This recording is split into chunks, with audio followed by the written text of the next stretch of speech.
మీద చాలామంది అడుగుతూ ఉన్నారు. అంటే తీన్మాన్ మల్లన్న ఎప్పుడొచ్చి మాట్లాడతాడు, తర్వాత అసలు యాక్చువల్గా కొంతమంది ఏమో తెలంగాణ తెలుగుదేశం పార్టీ పెడుతున్నారు, తెలంగాణ తెలుగుదేశం పార్టీకి పోతున్నాడని కొంతమంది, లేదు బీఎస్పీకి పోతున్నాడని కొంతమంది, లేదు జనసేనకు పోతున్నాడని కొంతమంది, అది కాదు బీసీ పార్టీ సొంత పార్టీ పెడుతున్నాడని మళ్ళీ మరికొంతమంది, లేదు కాంగ్రెస్లోనే మాట్లాడడానికి రాహుల్ గాంధీ గారి దగ్గరికి వెళ్ళిండు, రాహుల్ గాంధీతో మాట్లాడేసి ఇదంతా కూడా సెట్ చేసుకుంటున్నాను కొంతమంది. ఇట్లా రకరకాలుగా మొత్తం కూడా చర్చ జరుగుతూ ఉంది తెలంగాణ సమాజంలో. అయితే ఏం జరుగుతుంది, అసలు మల్లన్నని తీసుకున్నటువంటి నిర్ణయం ఎట్లుంటుంది అనే దానిపైన సర్వత్రా ఉత్కంఠ నెలకొని ఉన్నది. ఆ ఉత్కంఠ తెరవడాలంటే రేపు సాయంత్రం 4 గంటలకు రేపు సాయంత్రం 4 గంటలకు తీన్మాన్ మల్లన్ననే ప్రత్యేకంగా మీడియాతో మాట్లాడతాడు. అదొకటి అట్లున్నది. ఇంకా చాలా విషయాలు మనం మాట్లాడుకుందాం. దాంతోపాటు ఇవాళ ఎమ్మెల్సీ ఎన్నికలకు సంబంధించినటువంటి పోలింగ్ పూర్తయింది 27వ తేదీన. కౌంటింగ్ కూడా ఇవాళ 8 గంటలకు, అంటే ఇప్పుడు ఇంకొక 2 నిమిషాలు స్టార్ట్ అయింది. అంటే కౌంటింగ్ ప్రక్రియ ప్రారంభమైంది. అయితే ఇప్పుడు మామూలుగా ఎలక్షన్లు అయితే ఆటోమేటిక్గా అంటే ప్రాధాన్యత ఓటు అట్లా కాకుండా ఉంటే ఫటాఫట్ ఇప్పుడు ఏది 10-11 గంటల వరకల్లా లెక్క తేలిపోతుంది టీచర్ ఎమ్మెల్సీలు. అది ఎందుకనంటే అవి ఉన్నాయి 24,000 ఓట్లే. ఇప్పుడు ఇక్కడ 24,000 ఓట్లు ఉన్నాయి, తర్వాత అక్కడ ఇటు కూడా ఆల్మోస్ట్ గంతే ఉన్నాయి. కాబట్టి తొందరగా అయిపోయేది. కాకపోతే ఏంటంటే ఇది టీచర్ ఎమ్మెల్సీకి సంబంధించి ఆటోమేటిక్గా ఇవాళ వచ్చేస్తే మధ్యాహ్నం వరకు క్లియర్గా ఉంటాయి. ఎంత ఏదేమైనా కరీంనగర్, ఆదిలాబాద్, నిజామాబాద్, మెదక్కి సంబంధించింది మధ్యాహ్నం 12-1 లోపు కంప్లీట్ ప్రాసెస్ కంప్లీట్ అయ్యే ఆస్కారం ఉంది. ఎందుకంటే మల్క కుమరన్నకు క్లీన్ నీట్ గా వచ్చినట్టు సమాచారం అయితే అందుతుంది. ఇక్కడ వరంగల్ తర్వాత ఖమ్మం అంటే మొదటి ప్రాధాన్యత ఓటుతో తేలకపోవచ్చు అన్న చర్చ మాత్రం జరుగుతా ఉంది. నిన్న చాలా మందితో మనం కూడా మాట్లాడడం, పూల రవీందర్ కావచ్చు, చాలా మంది అభ్యర్థులతో మనం మాట్లాడితే మొదటి ప్రాధాన్యత ఓటుతో రాకపోవచ్చు అన్న, రెండో ప్రాధాన్యత ఓట్లు అయితే 100% ఓబీసీ బిడ్డ గెలవబోతున్నారు అని చెప్తా ఉన్నారు. తర్వాత ఇక్కడ పట్టభద్రుల ఎమ్మెల్సీకి సంబంధించి కరీంనగర్, నిజామాబాద్, ఆదిలాబాద్, ఖమ్మం, అది మెదక్కి సంబంధించినటువంటి పట్టభద్రుల ఎమ్మెల్సీకి సంబంధించి అయితే ఇవాళ తేలే అవకాశం అయితే లేదు. 100% తేలదు. ఎందుకంటే అసలు యాక్చువల్గా మొదటి ప్రాధాన్యత ఓటుతోటి తేలేటువంటి అవకాశం కొంచెం తక్కువగా ఉన్నది. ఎందుకంటే 50% కంటే ఎక్కువ ఓట్లు రావాలి కాబట్టి. మామూలుగా అయితే ఆటోమేటిక్గా ఇక్కడ ప్రసన్న హరికృష్ణకు మంచి హెడ్ ఉందని చెప్పేసి అంటా ఉన్నారు. ప్రసన్న హరికృష్ణ గెలిచేటువంటి అవకాశం ఉందని చెప్తున్నారు. కాకపోతే ఏంటంటే బీసీ బిడ్డ, గౌడ బిడ్డ మీద కొన్ని వందల కోట్లు ఖర్చు పెట్టిండ్రు ఇద్దరు అభ్యర్థులు, నరేందర్ రెడ్డి కావచ్చు, రంజిరెడ్డి కావచ్చు. పెట్టిండ్రు. తర్వాత 2 టికెట్లు తీసుకొచ్చుకోవడానికే కోట్లు ఇచ్చేయలేదు వీళ్ళు. ఫస్ట్ పార్టీలకు కోట్లు ఇచ్చేసి టికెట్లు తెచ్చుకున్నారు. టికెట్లు తెచ్చిన తర్వాత ఇప్పుడు హెలికాప్టర్ ఖర్చాయే, అక్కడ సభ ఖర్చాయే, మస్తు పైసలు కూడా వంచినట్ట అంత జరిగింది. సరే ఏది జరిగినా కానీ మొత్తం మీద ఇవాళ కాకుండా రేపు సాయంత్రానికి ఈ ఫలితం వచ్చేటువంటి అవకాశం ఉంటుంది. ఎందుకంటే మొదటి ప్రాధాన్యత ఓటుతోటి తేలిపోయేటువంటి అవకాశం లేదు. కాబట్టి రెండవ ప్రాధాన్యత ఓటు కూడా లెక్కించాల్సిన అవసరం ఉంటుంది. అప్పుడు రేపు రిజల్ట్ వచ్చే అవకాశం ఉంది పట్టభద్రుల ఎమ్మెల్సీకి సంబంధించి. అయితే ఎందుకు ఇట్లా అంటే లేట్ అవుతుంది అంటే ఇక్కడ 2,50,000 ఓట్లేమో ఇక్కడ పోలేనట్టున్నాయి. అయితే ఎందుకు లేట్ అవుతుంది అంటే మామూలుగా అయితే ఎలక్షన్లు అయితే ఎమ్మెల్యే ఎలక్షన్లు కానీ, ఎంపీ ఎలక్షన్లు కానీ, లేకపోతే స్థానిక సంస్థల ఎన్నికలు కానీ ఏముంటారు, డైరెక్ట్ ఎవరికో ఓట్లు ఎక్కువ వస్తే ఇప్పుడు 100 ఓట్లు ఉన్నాయి అనుకో, అందరికి ఎవరికో ఒక్కడికి వేస్తాం, అక్కడ అందరికీ వేయవచ్చు. 19 వచ్చేసి ఒకరికి 20 అంటే 19 వచ్చి ఒకరికి 21 వచ్చినాయి అనుకో, 24 వచ్చినాయి అనుకో, కథం ఓటు అంటే గెలిచినట్టుగా తేల్చేస్తారు, అయిపోతుంది లెక్క. కానీ ఇక్కడ ఎమ్మెల్సీ ఎన్నికలకు సంబంధించి అట్లుంటుంది. 80% 50% దాటాలనేటువంటి ఒక నిబంధన ఉన్నది. దాని ప్రకారం అట్లా మొత్తం కూడా అంటే ఎలిమినేట్ చేసుకుంటూ వచ్చి చివరికి అట్లా తేలుస్తారు దాన్ని. కాబట్టి అందుకని కొంతవరకు ఆలస్యం అయ్యేటువంటి అవకాశం ఉంటుంది. టీచర్ ఎమ్మెల్సీకి సంబంధించి తక్కువ ఓట్లు ఉన్నాయి కాబట్టి ఇవాళనే ఫలితాలు వచ్చేస్తాయి. ఏది ఇక్కడ నల్గొండ, వరంగల్, ఖమ్మంకి సంబంధించి కానీ, ఇటు కరీంనగర్, నిజామాబాద్, ఆదిలాబాద్, మెదక్కి సంబంధించి కానీ టీచర్ ఎమ్మెల్సీలు ఇవాళనే తేలిపోతాయి. ఇక పట్టభద్రుల ఎమ్మెల్సీ మాత్రం రేపు సాయంత్రానికి పూర్తి స్థాయిలో కొంతవరకు అవకాశం ఉంది. పూర్తి స్థాయి రాకపోవచ్చు. చాలా విషయాలు మనం మాట్లాడుకోవాలి. ఓవరాల్ గా బీసీల పార్టీ అని చెప్పుకుంటున్న కాంగ్రెస్ పార్టీకి మాత్రం చురుకల మీద చురుకలు మాత్రం అంటిస్తా ఉన్నారు. ఇటు మెదక్ ఎంపీ రఘునందన్ రావు బీసీల పార్టీ అని చెప్పుకుంటున్న కాంగ్రెస్, బడుగు బలహీన వర్గాల పార్టీ అని చెప్పుకుంటున్న కాంగ్రెస్, ఏలేది మొత్తం రెడ్డిలు, ఏలేది మొత్తం అగ్రకులాలు, కానీ చెప్పుకునేది మాత్రం ఎస్సీ ఎస్టీ బీసీలను అని చెప్పుకొని కుంక దొక్కుతూ ఉన్నది. ఎవరైనా బీసీల నుంచి వాయిస్ ఎమ్మెల్సీగా ఉన్న తీన్మార్ మల్లన్న బీసీల కోసం వాయిస్ లేస్తే ఆ బీసీ ఎమ్మెల్సీని అభ్యర్థిని సస్పెండ్ చేయడం ఇది ఎందుకు? మీకు విధానం లేదు, మీకు చర్చ లేదు అని చాలా పెద్ద ఎత్తున బయట ఎంపీ రఘునందన్ రావు అంటా ఉన్నారు. విషయం ఏంటంటే ఎలాంటి సందేశం ఇవ్వదలుచుకున్నారు ఈ సమాజానికి? ఎందుకనంటే కాంగ్రెస్ పార్టీ ఎలాంటి సందేశం ఇవ్వదలుచుకుంది? ఎందుకనంటే ఒకవేళ అప్పుడు గతంలో చాలా మంది రకరకాలుగా భావ ప్రకటన స్వేచ్ఛ అంటే కాంగ్రెస్ లో ఓన్లీ రెడ్డిలకే ఉంటుందా? ఎస్సీ ఎస్టీ బీసీలకు భావ ప్రకటన స్వేచ్ఛలు కాంగ్రెస్ పార్టీలో ఉండవా అని క్వశ్చన్ చేస్తా ఉంది తెలంగాణ సమాజం. చాలా సార్లు రకరకాలుగా విమర్శలు, ప్రతి విమర్శలు, తర్వాత ఇక్కడ ఏది గాంధీ భవన్లోనే కొట్టుకోవడాలు, తిట్టుకోవడాలు, తర్వాత గాంధీ భవన్లోనే ప్రెస్ మీట్ పెట్టి గాంధీ భవన్లోనే ఏది అక్కడ ఉన్నటువంటి కాంగ్రెస్ పార్టీ రాష్ట్ర అధ్యక్షుని పైన రకరకాలుగా ఇట్లా చేసినటువంటి సందర్భాలు చాలా కోకొల్లలు ఉన్నాయి. అయినప్పటికీ ఒక బీసీ అయినందుకేనా ఇక్కడ తీన్మార్ మల్లన్న పైన ప్రత్యేకమైనటువంటి చర్యలు తీసుకుంటున్నారు ఒక సామాజిక వర్గం అని చెప్పేసి ప్రధానంగా చర్చ జరుగుతూ ఉంది. ఇది ఎక్కడికి దారితీస్తుంది, ఏం కథ అవుతుంది అన్నట్టు. ఎందుకంటే మొత్తం కూడా ఒక రకమైనటువంటి లైన్ గీత మాత్రం కనిపిస్తూ ఉంది. దీనివల్ల ఎవరికి నష్టం జరుగుతుంది, ఎవరికి లాభం జరుగుతుంది? తర్వాత విషయం లాభ నష్టాలు పక్కకు వదిలిపెడితే నిజంగా అసలు యాక్చువల్గా చేయాల్సిన పని ఏముండే? నిజంగా ఒకవేళ సస్పెండ్ చేయాల్సినటువంటి అవసరం ఉన్నదా? అంటే అంత తీవ్రమైనటువంటి తప్పేమైనా చేసిండా? అంటే ఒకవేళ జరుగుతున్నటువంటి పరిణామం ఏదైతే ఉందో కులగణనకు సంబంధించి ఈ కులగణనలో తప్పులు జరిగినాయి, దొర్లినాయి కాబట్టి దీన్ని సరి చేసుకోవాల్సిన అవసరం ఉన్నది. సరి చేసుకుంటే ప్రభుత్వానికి మంచి పేరు వస్తుంది. తర్వాత సరి చేసుకుంటే రాహుల్ గాంధీ గారు ఏదైతే ఆశయం పెట్టుకున్నారో ఆ ఆశయం నెరవేరుతుంది అని చెప్పేసి తీన్మార్ మల్లన్న ప్రయత్నిస్తే ప్రత్యేకంగా దీనిపైన ఇట్లా చేయడం వల్ల అంటే యాక్చువల్గా రఘునందన్ రావు గారు అంటున్నాడు, ఏమంటుండంటే ఎలాంటి సందేశం ఇవ్వదలుచుకున్నారు? ఒక బీసీ బిడ్డను ఒక ఎమ్మెల్సీని తీన్మార్ మల్లన్న సస్పెండ్ చేయడం అంటే ఎలాంటి సందేశం ఇవ్వదలుచుకుంది కాంగ్రెస్ పార్టీ? వీళ్ళది ఏమైపోయిందంటే తీన్మార్ మల్లన్న సస్పెండ్ అయిన తర్వాత మున్నూరు కాపుల ప్రజాప్రతినిధులు ఎమర్జెన్సీగా వి హనుమంతరావు అన్న ఇంట్లో సమావేశం పెట్టింది. ఆ సమావేశానికి ఏఐసిసి ఇక కన్నెర్ర చేస్తుందంట. అంటే ఇంట్లో కాంగ్రెస్ పార్టీ బీసీ ఓడు తినాలన్నా కూడా మీ పర్మిషన్ తీసుకోవాలా? అన్నం తినాలన్నా ఎవరికి ఉండేటువంటి స్వేచ్ఛ ఎన్ని సంఘాలలో అయినా ఉండేటువంటి అంజన్ కుమార్ యాదవ్ అడుగుతుండు కదా, ఓ యాదవ్ బిడ్డ అడుగుతుండు కదా, ముదిరాజులు అడుగుతున్నారు కదా, బీసీలలో అత్యధిక జనాభా ఉంది ముదిరాజులు, మా వాటా ఏదని అడుగుతున్నారు కదా. ఎన్ని రెడ్డిలకు మంత్రి పదవులు ఇస్తారు? ఎంతమంది రెడ్లు గెలుస్తారు? పోస్టులు ఎన్ని ఇచ్చిండ్రు? తర్వాత మంత్రి పదవులు ఎన్ని ఇచ్చిండ్రు? తర్వాత అసలు యాక్చువల్ గా ఉన్న శాఖ ఎవరికి ఇస్తుండు? ఉన్నాయి అన్ని కూడా ఒక సామాజిక వర్గానికి ఇస్తే 100% ప్రభుత్వ ప్రజల నుంచి వ్యతిరేకత రాదా?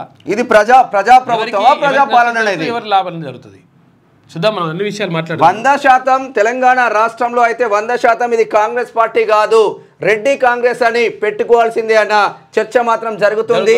మరి రెడ్డి కాంగ్రెస్ పార్టీకి ఇప్పటికైనా మేల్కోవాల్సిందిగా అందరైతే విజ్ఞప్తి చేస్తున్నారు. చూద్దాం ఏం జరుగుతుందో. వెలుగు దినపత్రిక చూద్దాం ఒకసారి. ఇండియా హ్యాట్రిక్, 44 రన్స్ తేడాతో న్యూజిలాండ్ పై విజయం. రేపు సెమీస్ లో ఆస్ట్రేలియాతో ఆమెతూమి. ఛాంపియన్స్ ట్రోఫీలో ఇండియా హ్యాట్రిక్ విజయం సాధించింది. ఆదివారం జరిగినటువంటి ఆఖరి లీగ్ మ్యాచ్ లో 44 రన్స్ తేడాతో న్యూజిలాండ్ పై గెలిచింది. ఈ కెరియర్ లో రెండో వన్డే ఆడిన స్పిన్నర్ వరుణ్ చక్రవర్తి అంటే సూపర్ టర్నింగ్ కు తోడు బ్యాటింగ్తో శ్రేయస్ అయ్యర్, తర్వాత హార్దిక్ పాండ్యా, అక్షర్ పటేల్ ఇక్కడ రాణించారు. దాంతో గ్రూప్ ఏలో టాప్ ప్లేస్ సొంతం చేసుకుంది. ముందుగా భారత్ 9 వికెట్లు కోల్పోయి 249 స్కోర్ చేయగా తర్వాత కివీస్ 45.3 ఓవర్లలో 205 రన్స్కే కుప్పకూలింది. మంగళవారం జరిగే తొలి సెమీస్లో ఆస్ట్రేలియాతో ఇండియా తలపడనుంది. మొత్తం ఇదే ఇండియా 3 మ్యాచ్లు గెలిచేసింది. ఇక సమస్య మోదీతో కాదు, కిషన్ రెడ్డితోనే. కేంద్రం నుంచి రావాల్సిన నిధులు అనుమతులపై సైంధవుడు ఇలా అడ్డుకుంటున్నాడు. ఆయన మనసు నిండా కుళ్ళు కుతంత్రాలే అంటున్నారు సీఎం రేవంత్ రెడ్డి. రాష్ట్ర అభివృద్ధి కోసం నీ ఇంటికి 10 సార్లు వచ్చి మాట్లాడినా, ఒక్కసారన్నా ప్రధాని దగ్గరికి పోదామన్నావా? తెలంగాణ ప్రజల మీద పాములా పగబట్టినావు. నీ చీకటి మిత్రుడు కేసీఆర్ దిగిపోయిందని దుఃఖమా? నీకన్నా చిన్నోడు సీఎం అయితే ఎందుకంత ఓర్వలేనితనం? కేంద్ర మంత్రి ఖట్టర్ వచ్చి సమీక్ష పెడితే గల్లీలోనే ఉన్న నువ్వు ఎందుకు అటెండ్ కాలే? ఎస్ఎల్బీసీ టన్నెల్ ఘటనకు కేసీఆరే కారణం. 10 ఏళ్ళు ఆ ప్రాజెక్టును పట్టించుకోలే. పాపాల భైరవుడు రోజు పెట్టిన రొయ్యల పులుసు తిని కృష్ణా నీళ్లను రాయలసీమకు వల్లించిందని ఆగ్రహం వ్యక్తం చేసిండ్రు.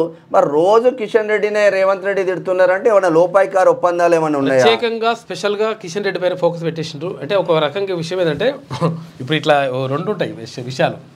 ఎవరి గురించి అయితే ఎక్కువ మాట్లాడతారో వాళ్ళు ప్రధాన ప్రతిపక్షంగా ఉంటారు, ఎవరి గురించి అయితే మాట్లాడారో మరుగున వాడేస్తారో వాళ్ళు మొత్తం కూడా కొంతవరకు అట్లా వెళ్ళిపోతుంది. అంటే ప్రత్యేకంగా బీజేపీతోనే మా పోటీ అని చెప్పేసి అంటున్నారు కాబట్టి, అంటే బీజేపీలో ఓన్లీ కిషన్ రెడ్డినే లేపుదామని ప్రయత్నాలలో ఏమన్నా ఉన్నారా?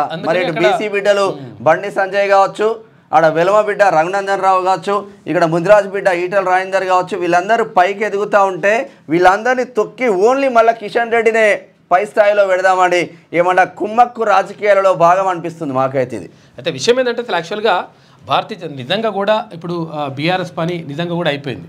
ఎందుకంటే ఎమ్మెల్సీ ఎన్నికల్లో కనీసం పోటీ చేయలేదు. తర్వాత అక్కడ ఎంపీ ఎలక్షన్లకు సంబంధించి వచ్చినప్పుడు తర్వాత 0కు పరిమితం అయిపోయినారు. ఇక్కడ ఎమ్మెల్యే ఎలక్షన్లలో మొత్తం అసలు పరిస్థితి లేదు, అంటే దారుణమైనటువంటి పరిస్థితి దిగజారిపోయింది. ఆ తర్వాత తప్పు చేసినట్టే ఎంపీ ఎలక్షన్లలో మొత్తం ఓడగొట్టిండ్రు. ఆ తర్వాత ఇప్పుడు ఎమ్మెల్సీ ఎన్నికల్లో కనీసం పోటీ చేసే పరిస్థితిలో కూడా లేకుండా పోయింది బీఆర్ఎస్ పార్టీకి. దీంతో నిజంగా కూడా మొత్తం పతనం అయిపోయింది. ఎందుకంటే అహంకారం ఎప్పుడు కూడా పతనానికి రాదు. అయితే అది వాళ్ళ పని అయిపోయింది. ఇప్పుడు నిజంగా ప్రధానంగా ఇప్పుడు తెలంగాణ రాష్ట్రంలో ఉన్నటువంటి పోటీ ఏదైనా అంటే ఒకవేళ పార్టీలకు సంబంధించి అనుకున్నప్పుడు భారతీయ జనతా పార్టీ కనిపిస్తుంది కాబట్టి భారతీయ జనతా పార్టీని మనం టార్గెట్ చేసినట్టుగా కనిపిస్తూ ఉంది. బీఆర్ఎస్ పతనం ఎక్కడ మొదలైందంటే సింగరేణి ఎలక్షన్ల నుంచి మొదలైంది, పోటీనే చేయాలి. సందెట్లో సడేమియా లెక్క కేంద్ర మంత్రి కిషన్ రెడ్డి మోపయ్యారని సీఎం రేవంత్ రెడ్డి మండిపడ్డారు. మేం కష్టపడి పనులు సాధిస్తే ఆయన ఖాతాలో వేసుకుంటాడు, అయితే పనులకు అనుమతులు రాకపోతే రాష్ట్రంలో సీఎం ఏం చేస్తాడని నా మీద ఆరోపణలు చేస్తాడు. ప్రతిసారి నువ్వేం చేశావని ప్రశ్నిస్తున్నాడు. మరి కేంద్ర మంత్రిగా ఆయన తెలంగాణకు చేసిందే ఏం చేసిండు అని నిలదీశారు. తెలంగాణకు కేంద్రం నుంచి రావాల్సిన నిధులు అనుమతులు రాకుండా కిషన్ రెడ్డి సైంధవుడిలా అడ్డుకుంటున్నారని సీఎం రేవంత్ రెడ్డి అన్నారు. అయితే మొన్ననే ప్రధాని మోడీని కలిసి వచ్చిన తెలంగాణకు ఏదైనా చేయాలని ఆయనకున్నది, కానీ కిషన్ రెడ్డి సైంధవుడిలా తయారయ్యిండు. తన చీకటి మిత్రుడు కేసీఆర్ దిగిపోయిండన్న దుఃఖంలో ఉన్నాడు. మేం తెలంగాణ ప్రజల కోసం కష్టపడుతుంటే సంక్షేమ పథకాలు ఇస్తుంటే ఓర్వడం లేదు. రాష్ట్రానికి రావాల్సిన వాటిని కుళ్ళు కుతంత్రాలతో అడ్డుకుంటున్నాడు. సమస్య మోడీ దగ్గర కాదు, కిషన్ రెడ్డి దగ్గరనే ఉంది అని ఆగ్రహం వ్యక్తం చేశారు రేవంత్ రెడ్డి. అయితే వనపర్తిలో ఆదివారం సీఎం రేవంత్ రెడ్డి పర్యటించారు. 1000 కోట్ల రూపాయల అభివృద్ధి పనులకు శంకుస్థాపన చేశారు. అయితే అనంతరం ప్రజాపాలన ప్రగతి బాట బహిరంగ సభలో ఆయన మాట్లాడాడు. మొత్తం మీద ప్రధానంగా కిషన్ రెడ్డిని టార్గెట్ చేస్తూ ప్రతిరోజు కిషన్ రెడ్డి మీరే మాట్లాడుతూ ఉన్నారు, ఏదో సంథింగ్ ఈజ్ దేర్. అవసరమైతే రోబోలు వాడండి, ఎస్ఎల్విసి రెస్క్యూ సిబ్బందికి ఎలాంటి ఆపద రావద్దు అధికారులను ఆదేశించిన సీఎం రేవంత్ రెడ్డి. టన్నెల్ లోపలికెళ్లి సహాయక చర్యలు పర్యవేక్షించిన సీఎం రేవంత్ రెడ్డి. ఉగాదికి గద్దర్ అవార్డులు ఏటా అధికారికంగా భక్త రామదాసు జయంతి ఉత్సవాలని చెప్పేసి డిప్యూటీ సీఎం భట్టి విక్రమార్క అంటున్నారు. ఇక కళాకారులకు ప్రజాప్రభుత్వం అండగా ఉంటుంది. భవిష్యత్తు తరాలకు రామదాసు కీర్తనలు అందజేయాలి. సమాజంలో సేవాభావం పెంపొందించాలని సూచన. ఎల్బీ స్టేడియంలో ఘనంగా భక్త రామదాసు జయంతి ఉత్సవాలు చేసిండ్రు. ఇక 10 గంటల పాటు మార్మోగిన కీర్తనలు. చిత్రంలో పొన్నం ప్రభాకర్, సీతక్క, పుంజాల అలఖ్య, పుంజాల శివశంకర్ వాళ్ళ కోడలు తను. శివశంకర్ సార్ ఉన్నాడుగా, అదొక్కటే ముగింపు అనే బుక్ రాసిన చూడు, వాళ్ళ కోడలు తను.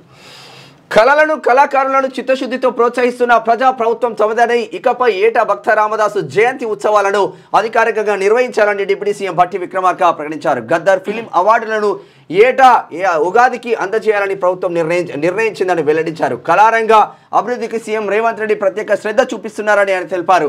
సినిమా కళాకారులకు పురస్కారాలు ఇచ్చినట్లుగా సంగీత నాటక కళాకారులకు కూడా అవార్డులు ఇస్తామన్నారు. కళలను ముందుకు తీసుకెళ్లే వారికి అవసరమైన అన్ని సౌకర్యాలు రాష్ట్ర ప్రభుత్వం కల్పిస్తుందని చెప్పారు. రాష్ట్ర ప్రభుత్వం సంగీత నాటక అకాడమీ ఆధ్వర్యంలో ఆదివారం హైదరాబాద్లోని ఎల్బీ స్టేడియంలో భక్త రామదాసు 392వ జయంతి ఉత్సవాలు నిర్వహించారు. ఈ కార్యక్రమంలో డిప్యూటీ సీఎం భట్టి విక్రమార్క పాల్గొన్నారు. అయితే ఇక్కడ కంచర్ల గోపన్నగా ఉన్నటువంటి ఆయన తర్వాత భక్త రామదాసుగా మారిపోయాడు. అయితే ఆయనకు ఏం చేసిండ్రు అక్కడ, ఏది తానిషా అంటే ప్రభుత్వం కొనసాగుతున్నప్పుడు, నిజాం పరిపాలన కొనసాగుతున్నప్పుడు, గోల్కొండ నవాబు పరిపాలన కొనసాగుతున్నప్పుడు అక్కడ అక్కన్న మాదనలు మంత్రులుగా ఉన్నారు. ఈ అక్కన్న మాదనలకు ఇక్కడ అల్లుడైతాడు ఈయన ఎవరు, భక్త రామదాస్ అంటే కంచర్ల గోపన్న. అయితే కంచర్ల గోపన్నకు అప్పుడు తహసీల్దార్ పోస్ట్ ఇచ్చిండ్రు. ఇక్కడ భద్రాచలం దగ్గర. ఈ భద్రాచలం దగ్గర తహసీల్దార్ పోస్ట్ ఇస్తే, అంటే ఇప్పుడు ఎంఆర్ఓ, అప్పుడు తహసీల్దార్ అట్లా అంటుండే, అంటే ఇప్పుడు తహసీల్దార్ పోస్ట్ ఇస్తే అక్కడ విషయం ఏంటంటే అక్కడ ఉన్నటువంటి భూమి పన్ను తర్వాత విశిస్తూ అటువంటి వసూలు చేయాలనేటువంటిది అప్పుడు ఉండే, అట్లా లెక్క ఉండే. దానికి సంబంధించి అవన్నీ కూడా వసూలు చేసి అవి తీసుకొచ్చి ఎక్కడ కట్టాలి? హైదరాబాద్లో ఇక్కడ ఉన్నటువంటి గోల్కొండ దగ్గర తానిషాకు అక్కడ శిస్తు చెల్లించాలి. ఆ పన్నుల్ని కూడా ఇక్కడ కట్టేయాలి. అయితే అవి కాకుండా ఆయన ఏం చేసినట్టు కొన్ని డబ్బుల్ని అక్కడ ఒక ఆలయం నిర్మించిండు. ఏది? భద్రాచలంలో శ్రీరామచంద్ర స్వామి ఆలయం నిర్మించిండు, సీతారాముల ఆలయం నిర్మించిండు. ఈ ఆలయం నిర్మించడంతో వీళ్ళకు తెలిసిన తర్వాత మొత్తం అక్కడ గోల్కొండ నవాబు మొత్తం కూడా కోపడ్డాడు. అరే అట్లెట్లయితుంది పోయి అట్లెట్లా అని చెప్పేసి సీరియస్ అయిపోయి ఆయన తీసుకొచ్చేసి జైలు వేసేసి బంధించేసి తర్వాత అందులకు అంటే ఒకటి ఇప్పుడు పైన కనిపిస్తుంది మనకు అక్కడ ఏది గోల్కొండ దగ్గర పైన కనిపిస్తుంది ఒకటి చిన్న రంధ్రంలాగా ఉంటుంది.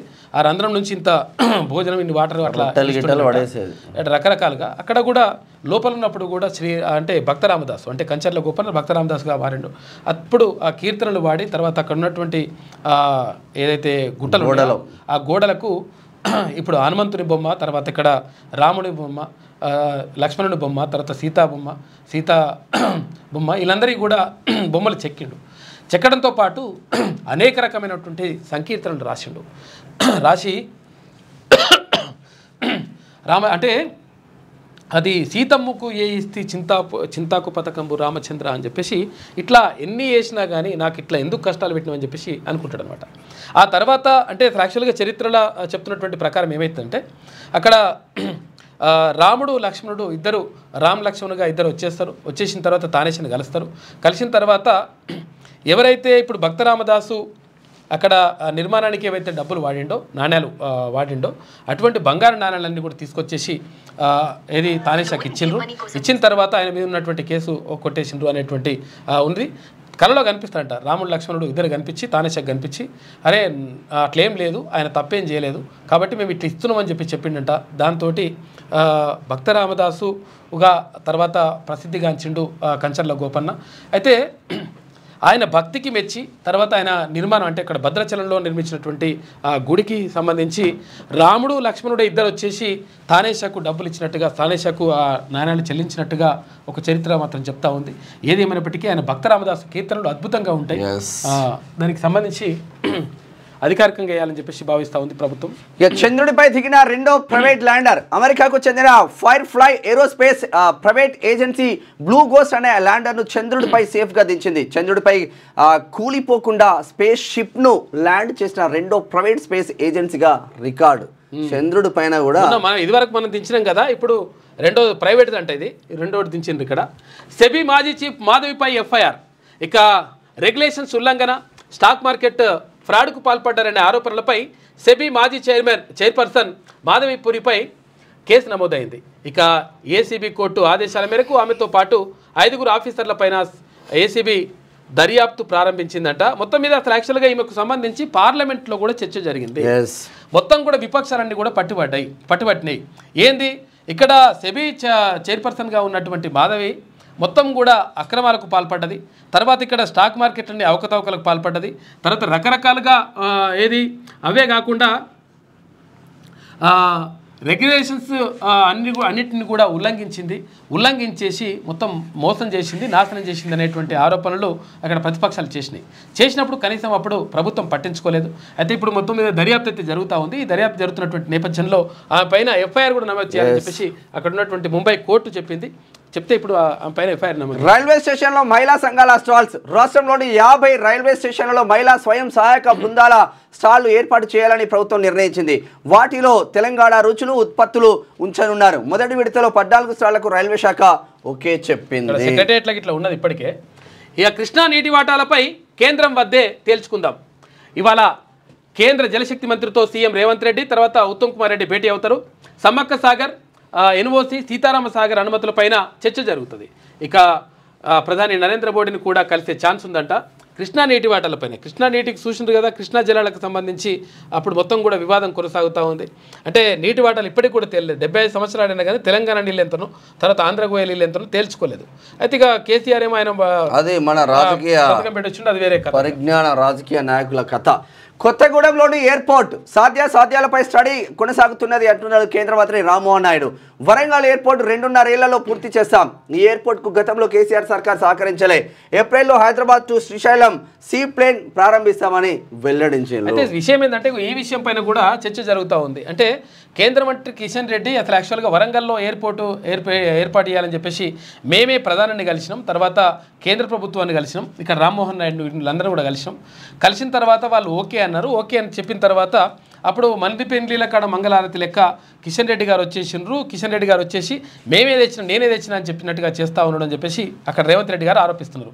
అయితే ఈ నేపథ్యంలో ఇప్పుడు ఏమవుతుంది, ఒకవేళ నిజంగా అట్లా చేయాలనుకుంటే మరి ఇప్పుడు ఇక్కడ ఏది మెట్రో రైలుకి ప్రాజెక్టుకి సంబంధించి కానీ తర్వాత ఇంకొక భూసేకరణకు సంబంధించి కానీ కొన్ని విషయాలన్నీ కూడా ఉన్నాయి. మరి అవన్నీ కేంద్రంతో మాట్లాడి నువ్వు తెప్పించగలిగే శక్తి ఉందంటున్నావు కదా, మరి ఎందుకు తెప్పించలేకపోతున్నావు అని చెప్పేసి రేవంత్ రెడ్డి అడుగుతా ఉన్నారు.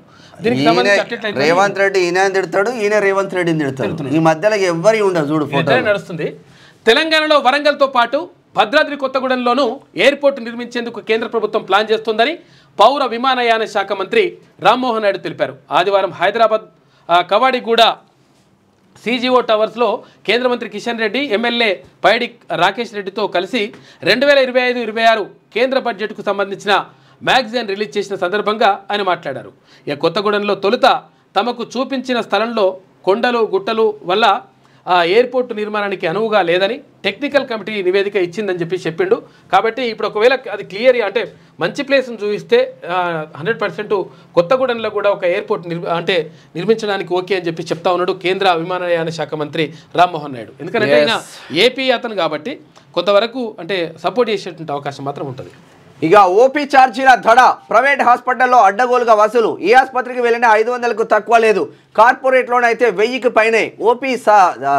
ఓపీ సర్జరీ ఛార్జీలపై లేని నియంత్రణ. రేట్లు ఫిక్స్ చేయాలని కేంద్రానికి సుప్రీంకోర్టు ఆదేశించిన చర్యలు శూన్యం. వాడు ఇష్టం ఉన్నాడు, వాడు ఇట్లా చూస్తాడు, జరమా ఉన్నది కట్టు 700 కట్టు.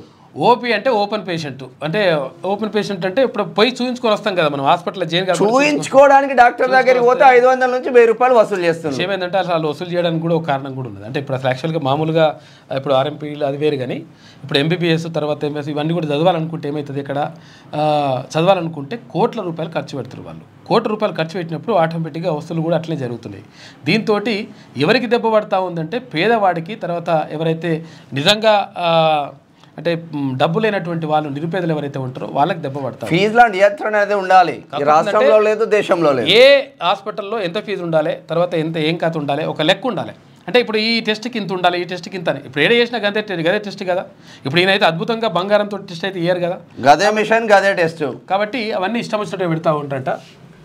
ప్రైవేట్ కార్పొరేట్ హాస్పిటల్లో ఓపీ ధరలు దడ పుట్టిస్తున్నాయి. ఏదైనా నొప్పి జ్వరం అంటూ సాధారణ చెకప్కు వెళ్ళినా ఆసుపత్రులు అడ్డగోలుగా వసూలు చేస్తున్నాయి. ఇక ఎమర్జెన్సీ టైంలో వెళ్తే మరింత ఎక్కువగా ఫీజులు గుంజుతున్నాయి. హైదరాబాద్తో పాటు జిల్లాలోని ప్రైవేట్ కార్పొరేట్ హాస్పిటల్స్కు సైతం ఓపీ ధరలను ఇష్టానుసారంగా పెంచుకుంటూ పోతున్నాయి.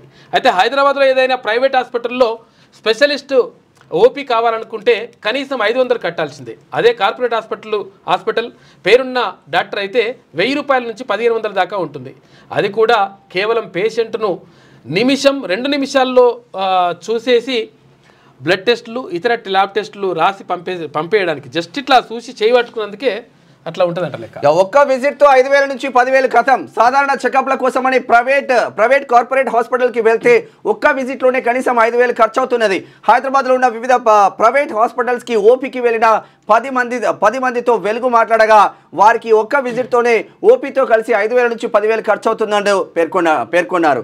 వీరిలో ఒకరు బాడీ పెయిన్స్తో స్పెషలిస్ట్ డాక్టర్ దగ్గరికి ₹1000కి ఓపీ తీసుకున్నారు. ఆయన 1 నిమిషం పరీక్షించి బ్లడ్ టెస్టులు, MRI,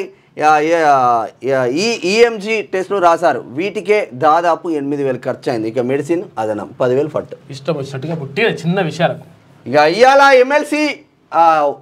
ఎమ్మెల్సీ ఓట్ల కౌంటింగ్ ఇవ్వాలే. కరీంనగర్, నల్గొండలో ఏర్పాట్లు పూర్తి. మాక్ కౌంటింగ్ నిర్వహించిన అధికారులు 2 టీచర్ 1 గ్రాడ్యుయేట్ స్థానంలో తేలనున్న ఫలితం లెక్క తేలిపోతే ఎవరు గెలుస్తారు ఏం కథ అనేది తేలిపోయిన తర్వాత ఉంటుంది లెక్క. ఇదంతా మనం తర్వాత మాట్లాడుకుందాం దాని గురించి. కేంద్ర మంత్రి కుమార్తెకు పోకిరీల వేధింపులు. పోలీస్ స్టేషన్కు వెళ్ళి ఫిర్యాదు చేసిన రక్షా ఖడ్సే.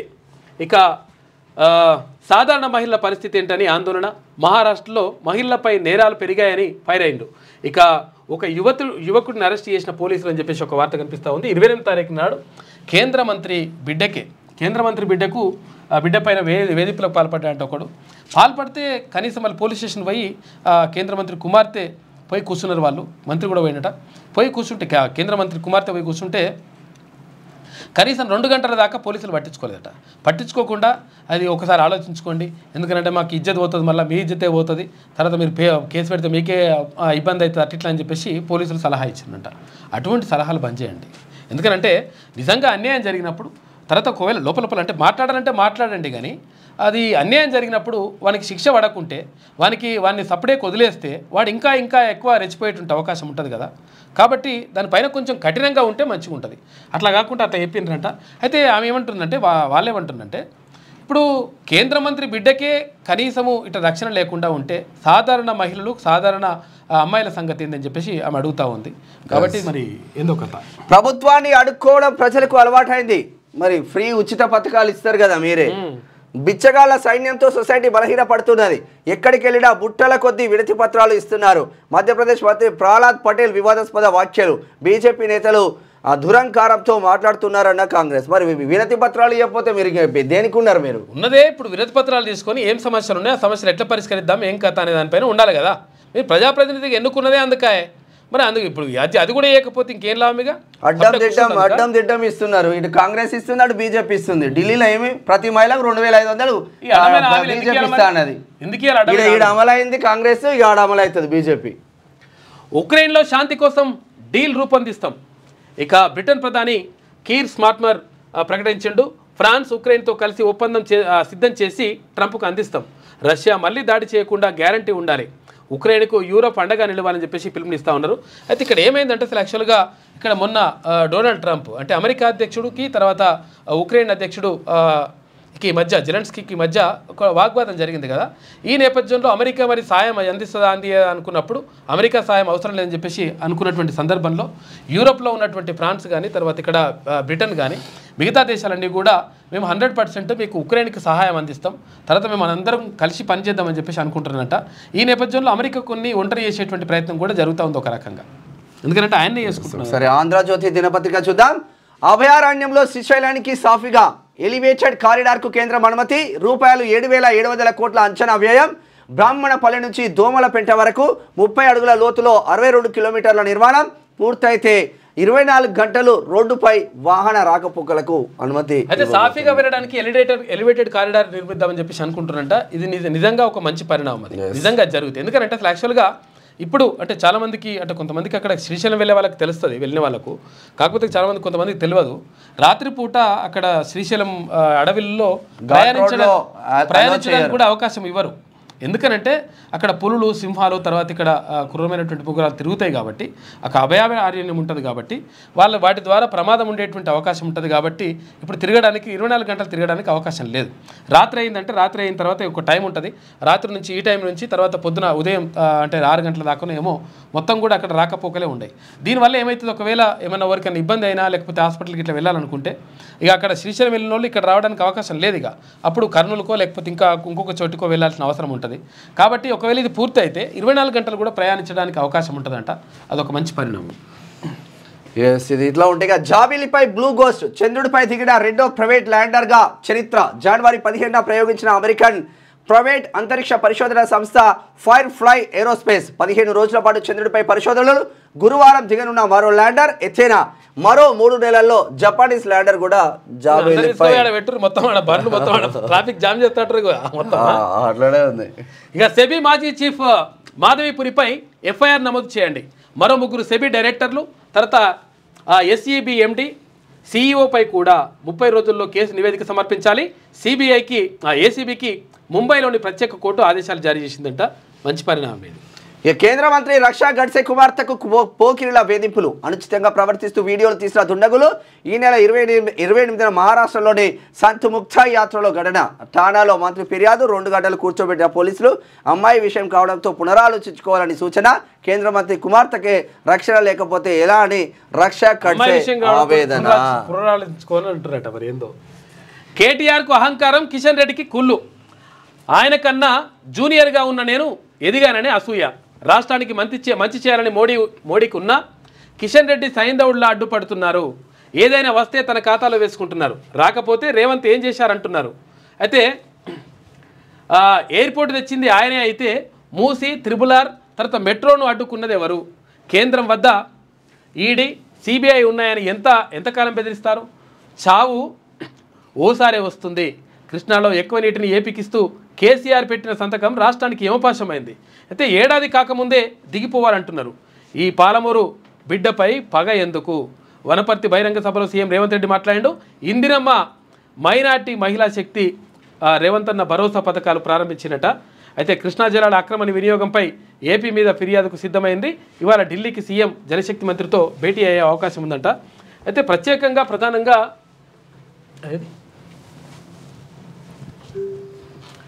అయితే కిషన్ రెడ్డి పైన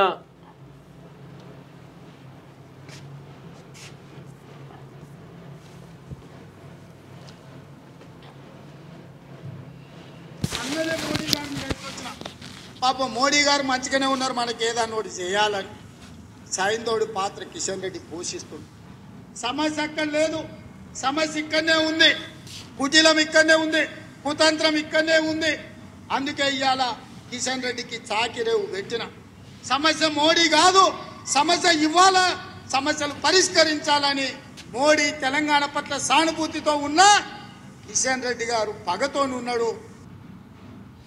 మనం ఏమనుకుంటాం అంటే ఇప్పుడు రేవంత్ రెడ్డి కిషన్ రెడ్డి ఇద్దరు తిట్టుకుంటున్నారు అనుకున్నారు. వాళ్ళిద్దరు కలిసినప్పుడు ఎంత ప్రేమగా ఆలింగనం చేసుకుంటారో మీరు చూడండి. ఇది కూడా బీసీల ఎస్సీ ఎస్టీ బీసీల పైన జరుగుతున్న కుట్రనగా భావించాల్సిన అవసరం ఉంటుంది. ఎందుకంటే ఒక క్యాండిడేట్ను ఎవరైతే మనం తగ్గఫోర్గా ఉంటామో వాడే పైకి ఎదుగుతూ ఉంటారు. రిమైనింగ్ వాళ్ళ చరిత్ర ఏముండదు, అంటి పేపర్లల్లో వాళ్ళ వార్తలే ఉంటాయి. గమ్మతుంటుంది ఇదంతా. ఇక బీఆర్ఎస్ వాళ్ళే టన్నెల్ ప్రమాదం, 10 ఏళ్ళు వాళ్ళు పట్టించుకోలేదు. ప్రమాదం జరిగాక అబుధాబిలో హరీష్ జల్సాలు. ఎస్ఎల్బీసీ పూర్తి చేసి నిబద్ధతను నిరూపించుకుంటామంటున్నారు రేవంత్. టన్నెల్ లోనికి వెళ్ళి యాక్చువల్గా ఏ ముఖ్యమంత్రి కూడా వెళ్ళలేదు. నిజంగా కూడా నిన్న వెళ్ళిండు ముఖ్యమంత్రి, వెళ్ళేసి అక్కడ పైన నుంచి కూడా ఏరియల్ సర్వే చేసిండు. తర్వాత కిందికి లోపల టన్నెల్లో కూడా వెళ్ళిండు. ఎందుకంటే అక్కడ ప్రమాదం జరిగింది, కనీసం ముఖ్యమంత్రి పట్టించుకుంటలేడు, వస్తలేడని చెప్పేసి అన్నారు కదా, కాబట్టి నేను వెళ్ళిండు అక్కడికి. రెండో వారంలో బడ్జెట్ సమావేశాలు, 6న క్యాబినెట్ భేటీలో ఖరారు. ఇక తొలుత ఎస్టీ వర్గీకరణ బీసీ బిల్లుకు అసెంబ్లీలో ఆమోదం, తర్వాత వారం పాటు విరామం. ఇక అనంతరం ఢిల్లీకి అఖిలపక్షం. బీసీఏకు 42% కోటా కోసం రాజ్యాంగ సవరణ చేయాలంటూ కేంద్రంపై ఒత్తిడి. విరామం తర్వాత బడ్జెట్. ఇక ఏప్రిల్ 3 దాకా సమావేశాలు. అసెంబ్లీని ప్రోరోగ్ చేస్తూ గవర్నర్ ఉత్తర్వులు జారీ చేసిండు అని చెప్పేసి ఒక వార్త. మొత్తం మీద రెండో వారంలో బడ్జెట్ సమావేశాలు ఉంటాయంటారు. లభించని ఆచూకీ టన్నెల్లో కొనసాగుతున్న సహాయక చర్యలు. నీటి ఊటతో అవాంతరాలు. 7 మీటర్లు తవ్విన కానారాని జాడ నేడు కొలికి వచ్చే అవకాశం అయితే ఉంది. ఇక సీఎం రేవంత్ కన్ఫ్యూజన్లో. విమానాశ్రయాలు నిర్మించేది కేంద్ర ప్రభుత్వం, రాష్ట్రం కాదు. ఇక మామునూరు ఎయిర్పోర్టును ఎవరు తెచ్చారో ప్రజలకు తెలుసు. మిగులు ఉన్న తెలంగాణ కాంగ్రెస్ వచ్చాక అప్పుల పాలై ఎలా అయింది? విమానాశ్రయానికి భూసేకరణ ఎంత త్వరగా చేస్తారో చూద్దాం. భూమి ఇస్తే 2.5 ఏళ్లలోనే పూర్తి. అయితే కేంద్ర మంత్రి రామ్మోహన్ నాయుడు తర్వాత రామప్పకు గుర్తింపు వచ్చినప్పుడే మోదీ ఎయిర్పోర్ట్ హామీ ఇచ్చారు. విమానాశ్రయంలో వరంగల్లో ఉపాధి అవకాశాలు పెరుగుతాయని చెప్పేసి కిషన్ రెడ్డి అంటున్నారు. ఇద్దరే తిట్టుకుంటారు. ఉమ్మడిగా ఎదుర్కొందాం, తరానికోసారి వచ్చే సమస్య ఇది. శాంతి చర్చల్లో ఉక్రెయిన్ను బలంగా ఉంచాలంటే మన సాయం అవసరం. అమెరికా పాత్రను విస్మరించలేం. యూకే ప్రధాని కీర్ స్మార్టర్. EU దేశాల భేటీ తర్వాత వ్యాఖ్యలు. అమెరికాతో సంబంధం లేకుండా యూరోప్ దేశాలు బలోపేతం కావాలి. European commission chief Ursula. అంటే ఇప్పుడు ట్రంప్ ఏమైందంటే మేమే అగ్రరాజ్యం, గెలిచినా కాంచి మొత్తం పైనే ఉంటున్నాయి కళ్ళు. ఏకమైతా ఉన్నారు. నువ్వు ఒక్కడివే బలోపేతం కావడం ఏంది? ఇక అమెరికా లేకుండా మనం బతకమా? కాబట్టి మనం అందరం కలిసి గట్టిగా అయిదాం, తర్వాత 100% మనం సొంతంగా అభివృద్ధి సాధిద్దామని చెప్పేసి అనుకుంటున్నారంట ఏది యూరోప్ దేశాలు. ఇక ఉక్రెయిన్కు యూకే రుణం 24,855 కోట్ల రూపాయలు. ఆయుధాల తయారీకి ఊతం. జెలెన్స్కీకి కీర్ స్మార్టర్ సాదర స్వాగతం పలికిండు. అన్ని విధాలా అండగా ఉంటామని చెప్పేసి హామీ ఇచ్చిండు.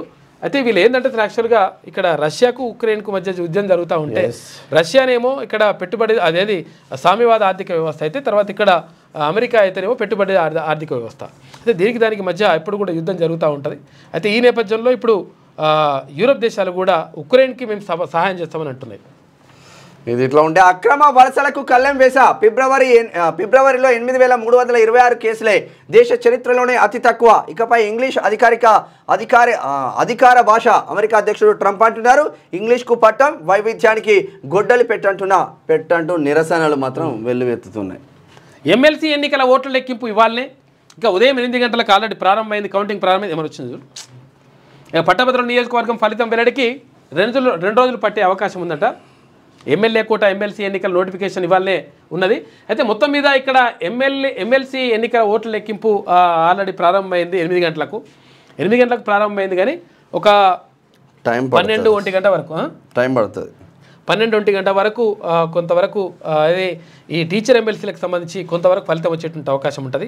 సాయంత్రం లోపల మొత్తం పూర్తిగా ఫలితాలు వస్తాయి. ఈ టీచర్ ఎమ్మెల్సీకి సంబంధించి 2 ఎమ్మెల్సీలు ఇక్కడ కరీంనగర్, నల్గొండ, కరీంనగర్, నిజామాబాద్, ఆదిలాబాద్, మెదక్కి సంబంధించి ఒకటి, తర్వాత ఇక్కడ నల్గొండ, వరంగల్, ఖమ్మంకి సంబంధించినటువంటి ఒకటి. ఈ 2 టీచర్ ఎమ్మెల్సీ స్థానాలకు సంబంధించి మధ్యాహ్నం వరకు క్లారిటీ వస్తుంది. సాయంత్రం వరకు ఫుల్ ఇక మొత్తం ఫలితం తేలిపోతుంది. అయితే ఇక్కడ ఈ పట్టభద్రుల ఎమ్మెల్సీకి సంబంధించి మాత్రమే అది రేపు సాయంత్రం అవుతుందో మరి ఇంకా ఎల్లుండి పొద్దున అవుతుందో అట్లా అయ్యే అవకాశం ఉంటుంది. కొంచెం టైం పడుతుంది. ఇక ఇది ఇట్లా ఉంటే 8,000 కోళ్ల మృతి. సంగారెడ్డి, మెదక్ జిల్లాలో బర్డ్ ఫ్లూ కలకలం. సంగారెడ్డి జిల్లా బొమ్మారెడ్డి ఏపీలోనే బర్డ్ ఫ్లూ వస్తుందని చెప్పి అనుకున్నారు. కాకపోతే ఏంటంటే సిటీ సరౌండింగ్ లో కూడా జరుగుతుంది. మన యాదాద్రి జిల్లాలో మస్తు వేల కోళ్ళు అక్కడ చచ్చిపోయింది. తర్వాత ఇక్కడ ఇప్పుడు సంగారెడ్డిలో జరుగుతూ ఉంది. చుట్టుపక్కల ఇవంతా కూడా కోళ్లకు చాలా ఇబ్బందిగా ఉన్నది. అయితే ఈ బర్డ్ ఫ్లూ కొంతవరకు అది అంటే సెట్ అయ్యే వరకు చికెన్ తినకపోవడమే మంచిదని చెప్పేసి కొంతమంది వైద్యులు అంటూ ఉన్నారు.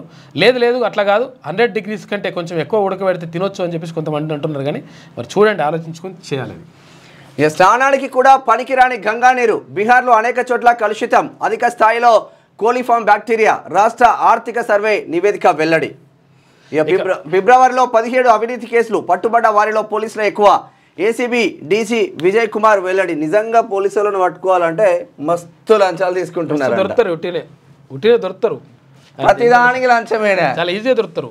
పోలీసులు ఏం పని చేస్తున్నారు పోలీసులు. తర్వాత ఇక్కడ రెవెన్యూ డిపార్ట్మెంట్ లో కానీ వాళ్ళు ఈజీగా ఫోకస్ పెడితే రోజు టౌన్ ప్లానింగ్ లో ఈ టౌన్ ప్లానింగ్ ఆఫీసర్లు ఉంటారు కదా. ఇప్పుడు అక్రమాలు ఇప్పుడు మనం పోతే ఏమంటారు తెలుసా, ఒకవేళ చిన్నది ఏమన్నా చిన్నగా కొంచెం ఇట్లా గీత ఉందనుకో, ఇది మేము అక్రమం ఉన్నది ఇట్లా చేయడానికి వీల్లేదు, నిబంధనలు ఒప్పుకోమంటారు. మళ్ళా పైసలు ఇస్తే ఎవడన్నా వేరే నడిస్తే మాత్రం అంతా నిబంధనలు అంతా సాపిగా జరిగిపోతే అంత సపరేట్గా మొత్తం గప్చుప్ అయిపోతుంది లెక్క. ఈ టౌన్ ప్లానింగ్ తర్వాత ఈ సిటీ ప్లానర్స్ ఉంటారు కదా, ఇక్కడ ఇట్లా నడుస్తుంది లెక్క. కాబట్టి నేను ఏమంటున్నానంటే ఇప్పుడు నిబంధనలు అందరికీ ఒకటే రకంగా ఉండాలి కదా. పైసలు ఇస్తే ఒక నిబంధన ఉంటుంది, పైసలు ఇవ్వకపోతే ఒక నిబంధన ఉంటుంది. ఇవన్నీ కూడా బంద్ చేస్తే మంచిగా ఉంటుంది. ఇక రెవెన్యూ డిపార్ట్మెంట్లో కూడా ఇక ఇది చెల్లదండి, ఇది కుదరదు, ఇట్లా ఉంటుంది లెక్క. 4 రూపాయలు తడిపితే మళ్ళీ అది అంత సెట్ అయ్యింది. రెవెన్యూ అంతే ఉంది, ఆర్టీఓ ఆఫీసులు అట్లనే ఉన్నాయి. RRR ఉత్తర భాగం ట్రాఫిక్ పై మళ్ళీ సర్వే. డిపిఆర్లో సమగ్ర వివరాలు లేవన్న కేంద్రం. రీసర్వేకు నిర్ణయం, ఆ తర్వాత ఆమోదం. కేంద్రంతో పాటు రాష్ట్ర ప్రభుత్వం ప్రత్యేక రీసర్వే. ఆ మార్గంలో ఎన్ని వాహనాలు తిరుగుతున్నాయి, ప్రయాణించే వారి అభిప్రాయాలు ఏమిటి తదితర సమగ్ర వివరాల సేకరణ త్వరితగతిన ముగించాలని సర్కారు నిర్ణయం తీసుకుంది. ఇది ఆంధ్రజ్యోతిలో ఉన్న వార్తా కథనాలు. శనార్థి తెలంగాణ చూద్దాం. Bharat grand victory. ఇక 249 పరుగులు చేసి టీమిండియా అయితే 205 పరుగులకే కివీస్ ఆల్అవుట్ అయిపోయింది. 44 రన్స్ తేడాతో టీమిండియా విజయం సాధించింది. కివీస్కి చేరిన భారత్. ఇక బీసీలు వర్సెస్ రేవంత్ రెడ్డి. రెడ్లకే రేవంత్ పెద్దపీట వేస్తున్నారనే ఆరోపణ. అందుకే ఒక్కొక్కరిగా గలం విప్పుతున్న బీసీ నేతలు. ఇటీవల మున్నూరు కాపుల కీలక సమావేశం. పదవుల్లో దామాషాప వాటా కావాలంటున్న యాదవులు. రాష్ట్రంలోని అత్యధిక బీసీ జనాభా తమదేనంటున్న ముదిరాజులు. రెడ్ల రాజకీయంపై మండిపడుతున్న గౌడన్నలు. బీసీ సామాజిక వర్గాల్లో తీన్మార్ మల్లన్నకు పెరుగుతున్న మద్దతు. మల్లన్న సస్పెన్షన్ను వ్యతిరేకించిన రఘునందన్, బీసీ సంఘాల నేతలు. బీసీలు వర్సెస్ రేవంత్ రెడ్డి అని చెప్పేసి ఒక ప్రత్యేక కథనం కనిపిస్తూ ఉంది. ఇన్నాళ్ళు కాంగ్రెస్లో రెడ్ల రాజకీయం నడిచింది. ఆ సామాజిక వర్గ ఆధిపత్యం అనాది నుంచి అప్రతిహతంగా కొనసాగింది. కానీ ఇప్పుడు పరిస్థితులు మారాయి. రెడ్ల అధికారిక కోటలకు బీటలు వారుతున్నాయి. అయితే కాంగ్రెస్లో బీసీలు వర్సెస్ రేవంత్ రెడ్డి అనేలా సిచ్యువేషన్ తయారైంది. తప్పుల తడకగా మారిన కులగణన సర్వే, తీన్మాన్ మల్లన్న సస్పెన్షన్తో ముఖ్యమంత్రి రేవంత్ రెడ్డిపై బీసీలు గుస్సాగా అవుతున్నారు. అయితే బీసీ సామాజిక వర్గ ప్రజానికం జనాభా దామాషా ప్రకారం తమకు పార్టీ పదవుల్లో సముచిత స్థానం కోసం రేవంత్ను ప్రశ్నిస్తున్నారు. ఇటీవల జరిగిన సర్వేల ప్రకారం రాష్ట్రంలో బీసీలు 1,64,9,179 మంది ఉన్నారు. ముస్లిం బీసీలతో కలుపుకొని బీసీల జనాభా మొత్తం 57% ఉంది.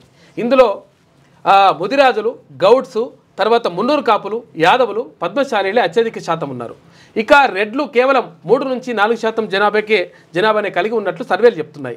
ఈ లెక్కలే ఇప్పుడు రెడ్ల ఆధిపత్య రాజకీయాలను ప్రశ్నించేలా చేస్తున్నాయి. గుప్పడి మంది లేని రెడ్లు సబ్బండ బీసీ కులాలపై పెత్తానం చెలాయించడాన్ని వారు భరించలేకపోతున్నారు. రేవంత్ రెడ్డి ముఖ్యమంత్రి హోదాలో తమకు తీవ్ర అన్యాయం చేస్తున్నారనే భావన బీసీ సామాజిక వర్గాల్లో మరింత ఎక్కువైంది. ఏమైందంటే అసలు యాక్చువల్గా మంత్రి పదవుల్లో బీసీలు ఎక్కువ ఉండరు, అంటే ఇద్దరే ఉంటారు. తర్వాత ఇక్కడ ఎమ్మెల్యే టికెట్లు ఇచ్చేటప్పుడు లెక్క అక్కడ ఉండరు. సర్వేలు చేపించడం బీసీలకు మీకు గెలుపు అవకాశాలు లేవు, గెలుపు గుర్రాలని ఇదో టికెట్లు ఇస్తారు. తర్వాత వీటితో పాటు ఇంకొకటి ఏమైతే యాకుత్పుర, చాంద్రాయణగుట్ట, ఇది చాంద్రాయణగుట్ట, బౌద్ధపుర, చార్మినార్, ఇక గోషామాల్, ఇటువంటి మలక్పేట, తర్వాత నామినేటెడ్ పోస్టులు ఏమన్నా ఉంటాయి అట్లా కార్పొరేషన్లు, వివిధ కార్పొరేషన్లు, ఖాతా కార్ఖానా ఏమైనా ఉంటుంది అనుకుంటే అవి కూడా ఒకే సామాజిక వర్గానికి ఇచ్చినట్టుగా ఆరోపణలు ఉన్నాయి.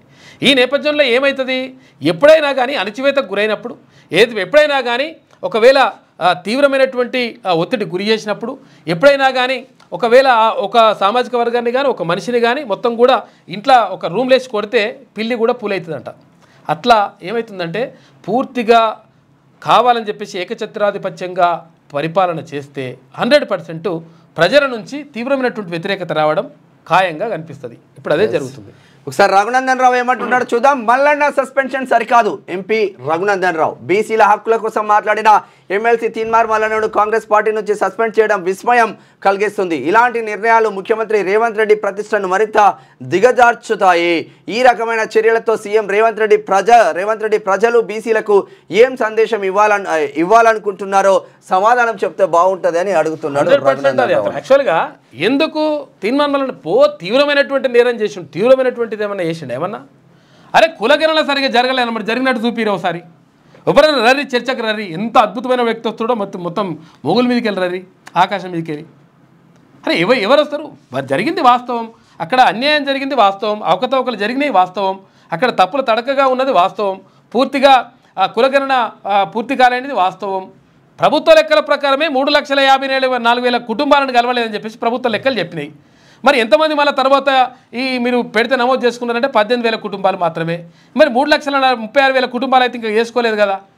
మరి పరిస్థితి ఏంది? దాన్ని ఎట్లయితే తేలాలి లెక్క? 4% అని చెప్పేసి మీరు అంటున్నారు. ఆ 4% మంది 3.66% అంటున్నారు. మరి ఆ లెక్కలు ఎక్కడ తేలాలి, ఎవరి ఖాతాలు వేసుకోవాలి? 61% ఉన్నామని చెప్పేసి బీసీలు అంటా ఉంటే 56%కి పరిమితం చేశారని చెప్పేసి ఆరోపణ ఉన్నది. మరి 5% ఎటువాయే? ఇదంతా కూడా తేలాలి కదా. దీని మీద అడిగితే అట్లా అడగొద్దు, మేము మాది పెంచుకుంటే ఏం కాదు కానీ మీది పెరగొద్దు. పెరగడం ఏముంది, ఉన్నది ఉన్నట్టు కూడా చూపించమని చెప్పేసి అడుగుతున్నారు. రాహుల్ గాంధీ చెప్పిన మాట కూడా అదే. ఇక మల్లన్న సస్పెన్షన్ సరైంది కాదు. డర్రా దామోదర్ తెలంగాణ వాడ బల్జ సేవా సంఘం రాష్ట్ర అధ్యక్షుడు. ఎమ్మెల్సీ తీన్మార్ మల్లన్నను కాంగ్రెస్ పార్టీ ఆ పార్టీ నుంచి సస్పెండ్ చేయడం సరైంది కాదు. సస్పెన్షన్ తాము తీవ్రంగా వ్యతిరేకిస్తున్నాం. అగ్రవర్ణాల ఒత్తిడితో మల్లన్నను కాంగ్రెస్ పార్టీ నుంచి సస్పెండ్ చేశారు. ఎవరిని కుట్రలు చేసినా బీసీల ఐక్యత కోసం పోరాటాలు ఆపమని చెప్తా ఉన్నారు. బీసీ ఉద్యమాన్ని తీవ్రతరం చేస్తాం. ఒట్టే జానయ్య యాదవ్. బీసీల రాజ్యాధికార ఉద్యమాన్ని తీవ్రతరం చేస్తాం. బీసీల ఆత్మగౌరవ రాజ్యాధికారం కోసం బీసీలు పోరాటం చేయాల్సిన అవసరం ఉందన్నారు. అయితే అగ్రకులాల చేతిలో బీసీలు బందీలుగా మారిపోతున్నారన్నారు. ఈ నెల 9వ తేదీన బీసీ రాజకీయ చైతన్య సభకు ప్రజలు హాజరై విజయవంతం చేయాలి. ఎమ్మెల్సీ తీన్మార్ మల్లన్న నాయకత్వాన్ని బలపరచుదామని చెప్పేసి ఒట్టే జానన్న బీసీ జేఏసీ ఆధ్వర్యంలో భవిష్యత్తు కార్యాచరణకు సంబంధించి సమావేశం ప్రత్యేకంగా దానిపైన మాట్లాడారు. ఇక ఉగాది నుంచి గద్దర్ అవార్డులు, వాగ్గేయకారులు, నాటకాలు వేసేవారికి అవార్డులు. ప్రజాప్రభుత్వంలో కళాకారులకు ప్రోత్సాహం. గత ప్రభుత్వం నంది అవార్డులు ఇవ్వలేదు. డిప్యూటీ సీఎం బట్టి విక్రమార్క. ఇక్కడ ఓటీటీలోకి నాగ చైతన్య వస్తున్నట. ఇక స్ట్రీమింగ్ అయ్యేందుకు సిద్ధమైన మూవీ మార్చి 7 నుంచి నెట్ఫ్లిక్స్లో తండేల్ రాబోతుంది. తండేల్ అక్రమ వలసలు భారీగా తగ్గాయి. మెక్సికో యుఎస్ బోర్డర్లో చొరబాట్లను నిరోధించాం. అమెరికా అధ్యక్షుడు డొనాల్డ్ ట్రంప్. ఇరాన్ ఆర్థిక మంత్రిపై వేటు. అవిశ్వాసన తీర్మానం ద్వారా తొలగింపు. దేశ ఆర్థిక పరిస్థితులు దిగజారిపోవడమే కారణమంట. అవిశ్వాసన తీర్మానం చేసి కథం చేసి పడేశారు. ఇక నేడే ఎమ్మెల్సీ కౌంటింగ్ 3 రోజుల పాటు జరిగే ఛాన్స్. అభ్యర్థుల్లో తీవ్ర ఉత్కంఠ. బీసీ క్యాండిడేట్స్ విజయంపై సర్వత్రా చర్చ. వారికి తీపి కబురు అందే అవకాశం మాత్రం ఉంది. ఏమవుతుంది ఇది? ఏదో ఆగమాగమవుతుంది.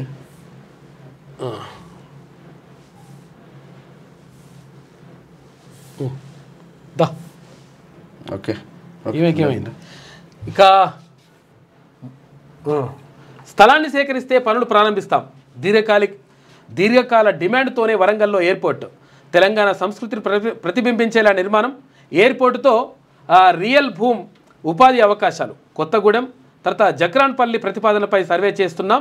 కేంద్ర విమానయాన శాఖ మంత్రి రామ్మోహన్ నాయుడు అంటుండు. మోడీ హామీ ప్రకారమే ఎయిర్పోర్ట్ అని చెప్పేసి కిషన్ రెడ్డి అంటుండు. 37 మంది దుర్మరణం. బోలివియాలో ఢీకొన్న బస్సులు. 39 మందికి తీవ్ర గాయాలు. క్షతగాత్రులు సమీప ఆసుపత్రికి తరలింపు. అసలు ఇప్పుడు ఈ యాక్సిడెంట్ అంటే గుర్తుకొచ్చింది. రమ్మని చెప్పాను.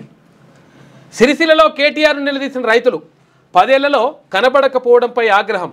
మీ అనుచరులు అక్రమ క్రషర్లు మైనింగ్ నడుపుతుండ్రు, అందువల్లే భూగర్భ జలాలు అడగంటిపోతున్నాయని చెప్పేసి ఫైర్ అవుతున్నట. కేటీఆర్ నిలదీసిన వాళ్ళు మొత్తం. అంటే ఇష్టం వచ్చినట్టుగా అప్పుడు క్రషర్లు కథా కార్ఖానా అంతా కూడా జరిగింది. ఇదేమైంది? ఇది ఇట్లా ఏమవుతుంది? అదే ఒకసారి శనార్థి నేటి మాట చూద్దాం. నువ్వెత్తుకున్న బీసీ నినాదాన్ని ఎట్టి పరిస్థితుల్లోనూ వదిలిపెట్టకు మల్లన్న. ఈ ఎమ్మెల్సీ స్థానాలు గెలుపు బీసీ వాదానికి బోని కొట్టనున్నాయి. బీసీ అభ్యర్థుల విజయం వెనుక నువ్వెత్తుకున్న నినాదం ఉంది. ఇన్నాళ్ళు అగ్రవర్ణాల పాలనలో నలిగిపోయిన సమాజం ఇప్పుడిప్పుడు ఊపిరి పీల్చుకుంటుంది. తెలంగాణ ఉద్యమం మొదలైనప్పుడు కేసీఆర్ను కూడా వ్యతిరేకించారు. ఆ తర్వాత తెలంగాణ నినాదం ఎంత ఉవ్వెత్తున ఎగిసిపడిందో మనమందరం చూసాం. బీసీల పోరాటాన్ని అణిచివేయడానికి ఆధిపత్య వర్గాలు నీ మీద నిందలు మోపుతున్నాయి. తెలంగాణ సమాజానికి నువ్వు సుప్రభాత గీతమై ప్రజల్ని మేల్కొల్పుతున్నావు. అగ్రవర్ణాల కుట్రలను ఎప్పటికప్పుడు విప్పి చెప్తున్నావు. అయితే అతి తక్కువ కాలంలో నీ ఎదుగుదలను ఓర్వలేక కొందరు నాయకులు కుట్ర చేస్తున్నారు. నువ్వెక్కడా కృంగిపోకు, వెనుకడుగు వెయ్యకు. ఇన్నాళ్లకు బీసీల తరపున కొట్లాడే మొండోడు వచ్చిండని సబ్బండ కులాలు మీసాలు దువ్వుతున్నాయి మల్లన్న. కాబట్టి నువ్వు అట్లనే జబర్దస్త్గా రాసిండు. ఇక మరో తప్పు చేసిన కాంగ్రెస్ అంటూ బీసీల పక్షాన నిలబడ్డ ఎమ్మెల్సీ తీన్మార్ మల్లన్న సస్పెన్షన్. కాంగ్రెస్ ప్రతిసారి స్వయం కృపారాధంతోనే ఓటమి దిశగా పయనిస్తుంది. ప్రతి ఉద్యమానికి కారణం కాంగ్రెస్ అధికారంలో ఉండి తప్పులు చేయడం. ఆనాడు తెలంగాణ ప్రత్యేక రాష్ట్ర ఏర్పాటు చేస్తామని ఎన్నికల్లోకి వెళ్ళి 10 ఏళ్ల తర్వాత తెలంగాణను ప్రకటించడం. బీసీలకు 42% వాటాన్ని కల్పిస్తామని కామారెడ్డి డిక్లరేషన్ కాంగ్రెస్ పార్టీ తన మేనిఫెస్టోలో పొందుపరిచి ఎన్నికల్లోకి రావడం, గెలిచిన తర్వాత మర్చిపోవడం. ప్రశ్నించిన మల్లన్నపై సస్పెన్షన్ అంటూ తాటిశెట్టి క్రాంతి కుమార్ తెలంగాణ జిల్లాల పూలే యువజన సంఘాల రాష్ట్ర కన్వీనర్, బీసీ రాజకీయ వేదిక రాష్ట్ర కన్వీనర్ చేస్తున్న వ్యాఖ్యలు. ఇది తాటిశెట్టి క్రాంతి కుమార్ రాజు అంటుంటే ఇక్కడ మెజారిటీ బహుజన జాతి అస్తిత్వపు ఆకాంక్ష అని చెప్పేసి శ్రీకాంత్ మూగబోయిన గొంతువులకు తానే ఒక ధిక్కార స్వరంగా వినిపిస్తున్నాడు. తెలంగాణ అస్తిత్వపు కాగడాను రగిలిస్తూనే ఉన్నాడు. ఆయనే తీన్మార్ మల్లన్న. అనునిత్యం అస్తిత్వం లేని జాతుల పక్షాన నిలబడ్డట్టు నటిస్తూ అధికార కాంక్షను రుచి చూసిన అగ్రవర్ణాల కుట్రలను సైతం ప్రజాక్షేత్రంలో ఎండగడుతున్నాడు. ఒకవైపు ప్రజాప్రతినిధిగా, మరోవైపు తన జాతి తాలూకు ప్రతిరూపంలా ఈ తెలంగాణ పౌర సమాజంలో రాజకీయ ప్రత్యామ్నాయం అవుతున్నాడు. అగ్రవర్ణ ఆధిపత్య దొరల ఆలోచనల నుంచి వచ్చిన వారసత్వపు అధికార కాంక్షతో మనల్ని వెనుకకు నెట్టే అగ్రవర్ణాల ప్రతిబింబాలే నేటి తెలంగాణ రాజకీయ ముఖ చిత్రాలు. వాటి గురించి జర ఆలోచించండి అని చెప్పేసి శ్రీకాంత్ కుర్మా ఇంకొక వ్యాసం ఉన్నట్టుంది నాకు. గంజా ఇది. ఓకే ఇది వ్యాసమేనా కాదా? ఇది ఓవరాల్గా ఉంటే ఒక మిత్రుని పరిచయం చేస్తాం మిత్రులారా. ఎందుకంటే చాలా ఇబ్బందులలో ఉన్నాడు తను. అన్న దగ్గరికి వచ్చి హెల్ప్. యాక్చువల్గా ఏం జరిగిందంటే మేము చాలాసార్లు అంటే యాక్సిడెంట్ల గురించి పదే ఎందుకు చెప్తామంటే మనము ఈ విషయం ఏంటంటే యాక్సిడెంట్లు జరిగినప్పుడు మొత్తం కుటుంబాలే ఆగమైపోతాయి అనడానికి ఈయననే ప్రతి పేరు బాలరాజే దానికి అంటే ప్రత్యక్ష సాక్షి. కూర్చుంటావా? ఒక్క కాలుతో ఎంతసేపు నిలబడతావు? కూర్చో, చైర్లో కూర్చో. ఇట్లా తీసుకురా భరత్. కాలు పోయింది, ఈయన ఒక్కరికే కాదు కాలు పోయింది. ఇట్రా. అయితే ఒక్కరికే కాదు కాలు పోయింది, కుటుంబం మొత్తం కూడా ఆగమైపోయింది. ఏమైందన్న నీకు ఎట్లా జరిగింది యాక్సిడెంట్? ఏమైంది అసలు? నాకు ఆటో గుద్దిందన్న, బైక్ పైన వెళ్తుండే ఒక 3 years బ్యాక్. నీ పేరేం పేరు? కొడంగల్ నియోజకవర్గం అన్న, చౌదర్పల్లి, బొమ్మరస్పేట్ మండల్, చౌదర్పల్లి గ్రామం. ఏమైంది కుటుంబం మొత్తం అయిపోయింది అందరికీ? నాకు ఫస్ట్ ఆటో గుద్ది నాకు కాలు పోయిందన్న, తర్వాత మా భార్యకు మా కొడుకు కూడా యాక్సిడెంట్ జరిగి ఉండే, వాళ్ళకి కూడా వాళ్ళకి ఎట్లా యాక్సిడెంట్ జరిగింది? వాళ్ళకి బస్సు గుద్దిండు. బస్సు గుద్దింది. ఎంపీ రంజిత్ రెడ్డి ఆపి అంబులెన్స్ ఎక్కించింది. ఆయన హెల్ప్ చేస్తానని చెప్పారు, ఆయన కూడా ఏం హెల్ప్ చేయలేదు, అంబులెన్స్ ఎక్కించి పంపించాడు అంతే. మల్లన్న దగ్గరికి ఎందుకు వచ్చినావు? అయితే నేను ఆటో నడిపిస్తాను, ఆటో నాది పరిస్థితి బాగాలేక ఈఎంఐ కట్టలేదు, ఆటో తీసుకెళ్లారు. ఆటో కోసం చెప్పి. ఏం పేరు అన్న నీ పేరు? నా పేరు బాలరాజ్ అన్నకు ఒకటే కాలు ఉంటుంది, మీరు అబ్జర్వ్ చేయొచ్చు. చాలా పరిస్థితి ఘోరమైన పరిస్థితిలో ఉన్నాడు. అయితే విషయం ఏంటంటే ఇక్కడ మనము క్లియర్గా మాట్లాడుకోవాల్సిన విషయం ఏంటంటే, యాక్సిడెంట్ జరిగితే, ప్రమాదాలు, రోడ్డు ప్రమాదాలు జరిగితే జీవితాలు మొత్తం చిన్నాభిన్నం అయిపోతే తెలుసుకోవాల్సిన అవసరం ఉంటుంది. ఎందుకంటే ఈయననే ప్రత్యక్ష ఉదాహరణ దానికి. ఎందుకంటే వీళ్ళ కుటుంబమే, ఈయనకి యాక్సిడెంట్ అయింది, కొన్ని రోజుల తర్వాత వీళ్ళ భార్యకు, తర్వాత పిల్లలకు కూడా యాక్సిడెంట్ అయిపోయింది. ఎవ్వరు కూడా కనీసం ఈ కుటుంబం మొత్తంలో ఒక్కరు కూడా పనిచేసే అవకాశం లేకుండా పోయింది ఈ యాక్సిడెంట్ వల్ల. మొత్తం కూడా కాళ్ళు చేతులు ఇట్లా రకరకాలుగా కోల్పోయిన తర్వాత ఈయనకి ఆటో నడుపుకుంటుంటే ఆటోకు ఈఎంఐ కట్టలేని పరిస్థితికి వచ్చింది. ఈఎంఐ కట్టలేని పరిస్థితికి వస్తే వాళ్ళు ఆటో ఎత్తుకొని పోయినరు. ఎవరు? ఈఎంఐ ఫైనాన్స్ ఎత్తుకొని పోతే మనకు ఎట్లా అని చెప్పేసి అక్కడ మేము చాలా మందిని కలిసిన, తర్వాత లీడర్లను కలిసిన, ఎవరు కూడా సహాయం చేయలేదు. కలుసుకుంటూ వచ్చిండు. ఆడికి వచ్చినా కానీ మళ్ళీ ఇప్పుడు అందుకనే నేను ఒకసారి తీర్మానం కలుస్తా అని చెప్పేసి వచ్చిండు. ఎంత అవసరం ఉంటుంది నార్మల్గా? ఇప్పుడు ఏం చేస్తావు? నెక్స్ట్ ఏం చేస్తావు? ఆటో తెచ్చుకుంటే ఆటో నడిపించి ఇక నడపగలుగుతాను. ఓకే, సెట్ చేసుకోవచ్చు, అన్ని సెట్ చేసుకోవచ్చు. అటున్న ఇటు పెట్టుకోనా? ఓకే, చేసుకుంటాడు. బ్రేక్ తర్వాత చేతులకు తీసుకోవచ్చు. అట్లా బాలరాజు అన్న మల్లన్న తీన్మాన్ మల్లన్న దానికి సంబంధించి ఈయన బాధను చూసి ₹1,00,000 మల్లన్న నీకోసం అయితే పంపించిండు. ₹1,00,000. ఇంకా బాలరాజు అన్నకి ₹1,00,000 కూడా సరిపోవు వాస్తవంగా. అన్న సహాయం ₹1,70,000 ఎంత ఉంది ఇప్పుడు? ఫైనాన్స్ ఎంత ఉంది? ఇంకా ఫైనాన్స్ అది 2 చెప్పారన్నా. ₹2,00,000 అన్నారా? తీన్మార్ మల్లన్న తరపున ₹1,00,000 ఇస్తా ఉన్నాం. ఇంకెవరైనా దాతలు ఉంటే బాలరాజు అన్న ఈ ఆటో రిలీజ్ చేయాలని చెప్పేసి ఆల్రెడీ మాట్లాడినాం. 100% అయితే మీరు చేయాల్సిన అవసరం ఉంటుంది. ఎందుకంటే ఒక కుటుంబాన్ని మనం నిలబెట్టిన వాళ్ళు అవుతాం. మీ నెంబర్ చెప్పండి అన్న, మీ పేరు, నెంబర్, ఫోన్పే నెంబర్ చెప్పండి సార్. 90070040003. ఏం పేరు వస్తుంది అన్న ఫోన్పే, గూగుల్ పేలో? గంగాపురి బాలరాజు వస్తుంది. గంగాపురి బాలరాజు.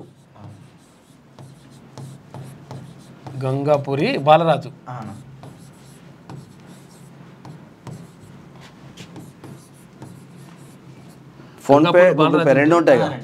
ఈ ఫోన్పే ఉంటుంది, తర్వాత గూగుల్ పే కూడా ఉంటుంది. జీపే అని రాసి ఈ రెండు ఉంటాయి. కాబట్టి ఫోన్పే, గూగుల్ పే రెండు ఉంటుంది.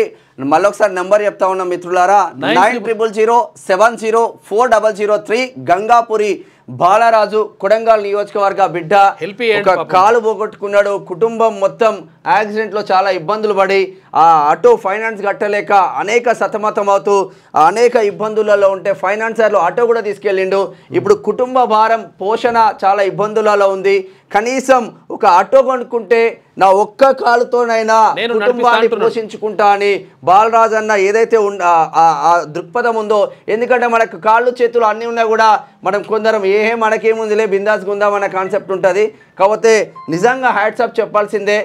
తీన్మార్ మల్లన్న, ఎమ్మెల్సీ తీన్మార్ మల్లన్న తరపున ₹1,00,000 సహాయం చేశాం. మీ తరపున బాలరాజు అన్నకు, ఒక బిడ్డకు మీరు ఎంత ఇచ్చినా పర్లేదు, అది అన్నదే నెంబర్, ఎంత ఇచ్చినా పర్లేదు. మీరు ఒక్కసారి బాలరాజు నెంబర్ ఏది? చాలా డేంజర్ పరిస్థితిలో ఉంది కుటుంబం, మీరు ఆదుకోవాల్సిందిగా మనవి. 9000704003 ఈ నెంబర్కి కూర్చోండి అన్న, ఫోన్పే కానీ గూగుల్ పే కానీ మాట్లాడదాం, సరేనా?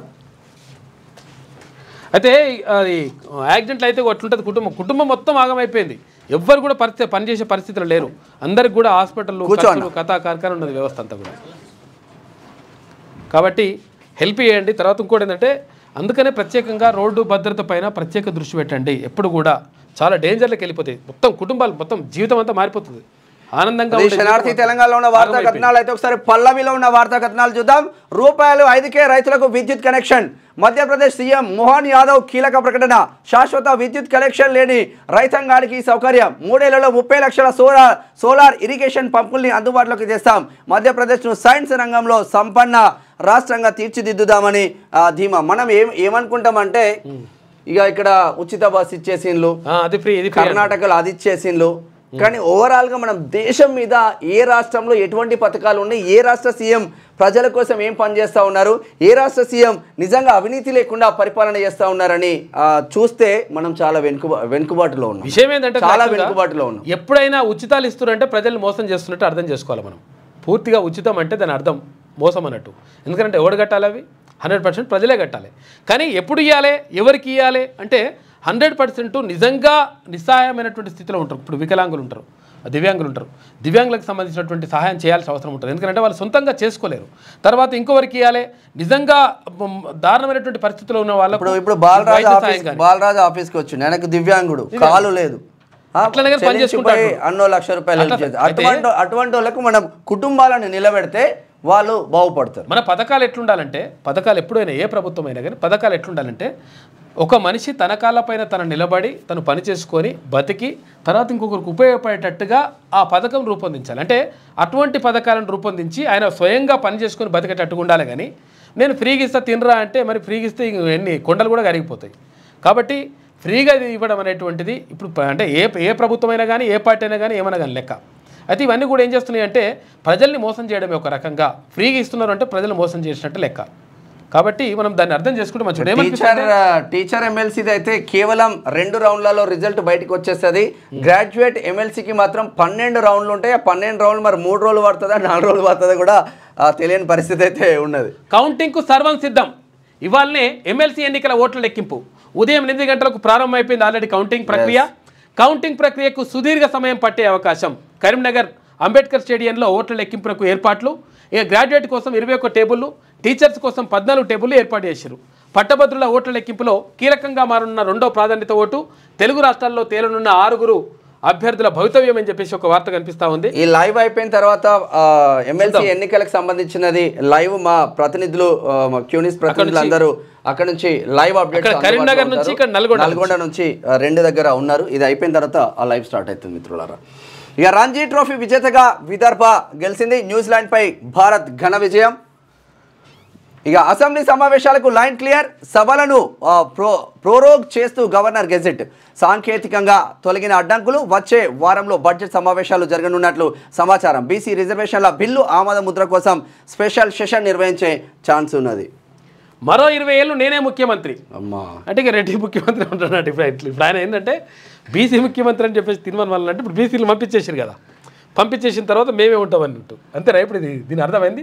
జగన్మోహన్ రెడ్డి ఇట్లనే అనుకున్నాడు. ఆయన ఇదే డైలాగ్ కొట్టిండు. 25 ఏళ్ళు అన్నాడు ఆయన. కొడితే కొడితే 11కు పరిమితమైండు. ఆడబిడ్డలు ఆశీర్వదిస్తే సీఎంగా ఉంటా. అట్లయితే బీజేపీ బీఆర్ఎస్ నేతలు బతుకు బస్టాండ్ అవుతుందని చెప్పేసి భయం అంట. పాలమూరు రైతు బిడ్డ సీఎం అయితే చూసి ఓర్వలేరా? మీరు ఏలడానికి పుడితే మేము బిచ్చమడుకునేందుకు పుట్టినామా అని చెప్పేసి అంటున్నారు కదా. మరి మీరు ఏలడానికి పుడితే బీసీలు అత్తుకోవడానికి పుట్టినరా అని చెప్పేసి అడుగుతున్నారు. ఎందుకనంటే మొత్తం కూడా స్వాతంత్రం వచ్చినప్పటి నుంచి ఈ 75 సంవత్సరాల కాలంలో ఎన్నడూ కూడా ఒక్క బీసీ కూడా ముఖ్యమంత్రి కావడానికి అర్హుడు లేడా? ముఖ్యమంత్రి కావడానికి అవకాశం ఉండదా?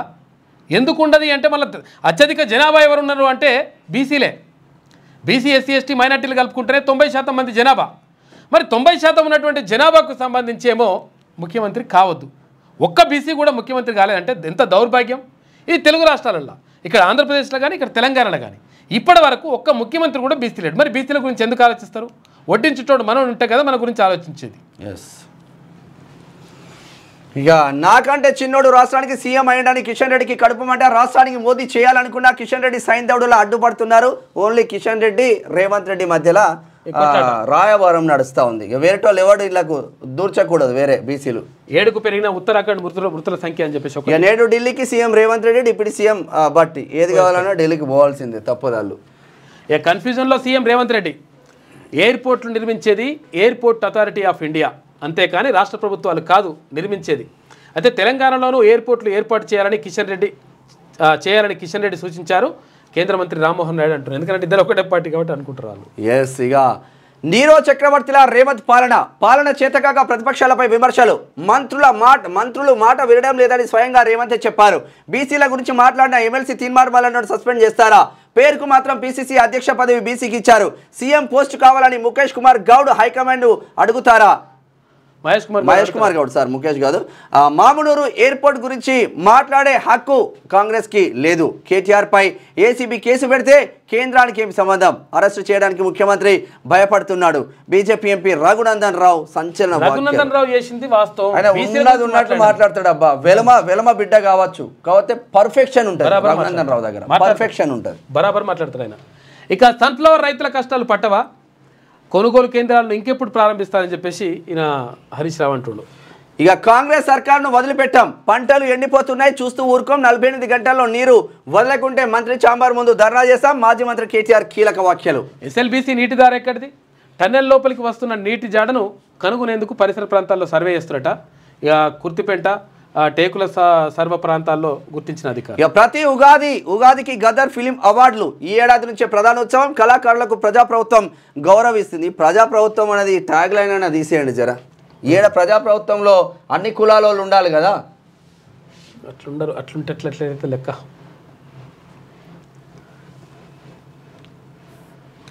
ఒకసారి ఈనాడు దినపత్రిక చూద్దాం. కేసీఆర్ సంతకం యమపాశమైంది. కృష్ణా జలాల్లో 511 టీఎంసీలు ఏపీకి ఇచ్చింది ఆయనే. రాష్ట్ర ప్రజలపై కిషన్ రెడ్డి పగబట్టారు. వనపర్తిని అభివృద్ధి పదంలో నడిపే బాధ్యత నాది. ప్రజాపాలన ప్రగతి బాట సభలో సీఎం రేవంత్ రెడ్డి మాట్లాడాడు. ఎందుకు వనపర్తిలో పాపం చిన్నారెడ్డి మెగారెడ్డి కొట్టుకుంటున్నారు. చిన్నారెడ్డి చిన్నవాడు. ఎట్టి పరిస్థితుల్లో ప్రాజెక్టు పూర్తి చేస్తాం. 10 ఏళ్ళు ఎస్ఎల్బీసీ పనులు పక్కన పెట్టిన వారాసా అంటున్నారు సీఎం రేవంత్ రెడ్డి. సొరంగాన్ని సందర్శించిన ముఖ్యమంత్రి. ఐరోపా భద్రతకు నడుం బిగిద్దాం. తరానికి ఒకసారి తలెత్తే సందర్భంపై స్పందిద్దాం. ఉక్రెయిన్కు మంచితోనే ప్రపంచ శాంతి. ఐరోపా దేశాల సదస్సులో బ్రిటన్ ప్రధాని స్మార్టర్ పిలుపునిచ్చిర్రు. ఇక కాల్పుల విరమణపై కలిసి పనిచేద్దాం. UK, France, Ukraine నిర్ణయించినాయి.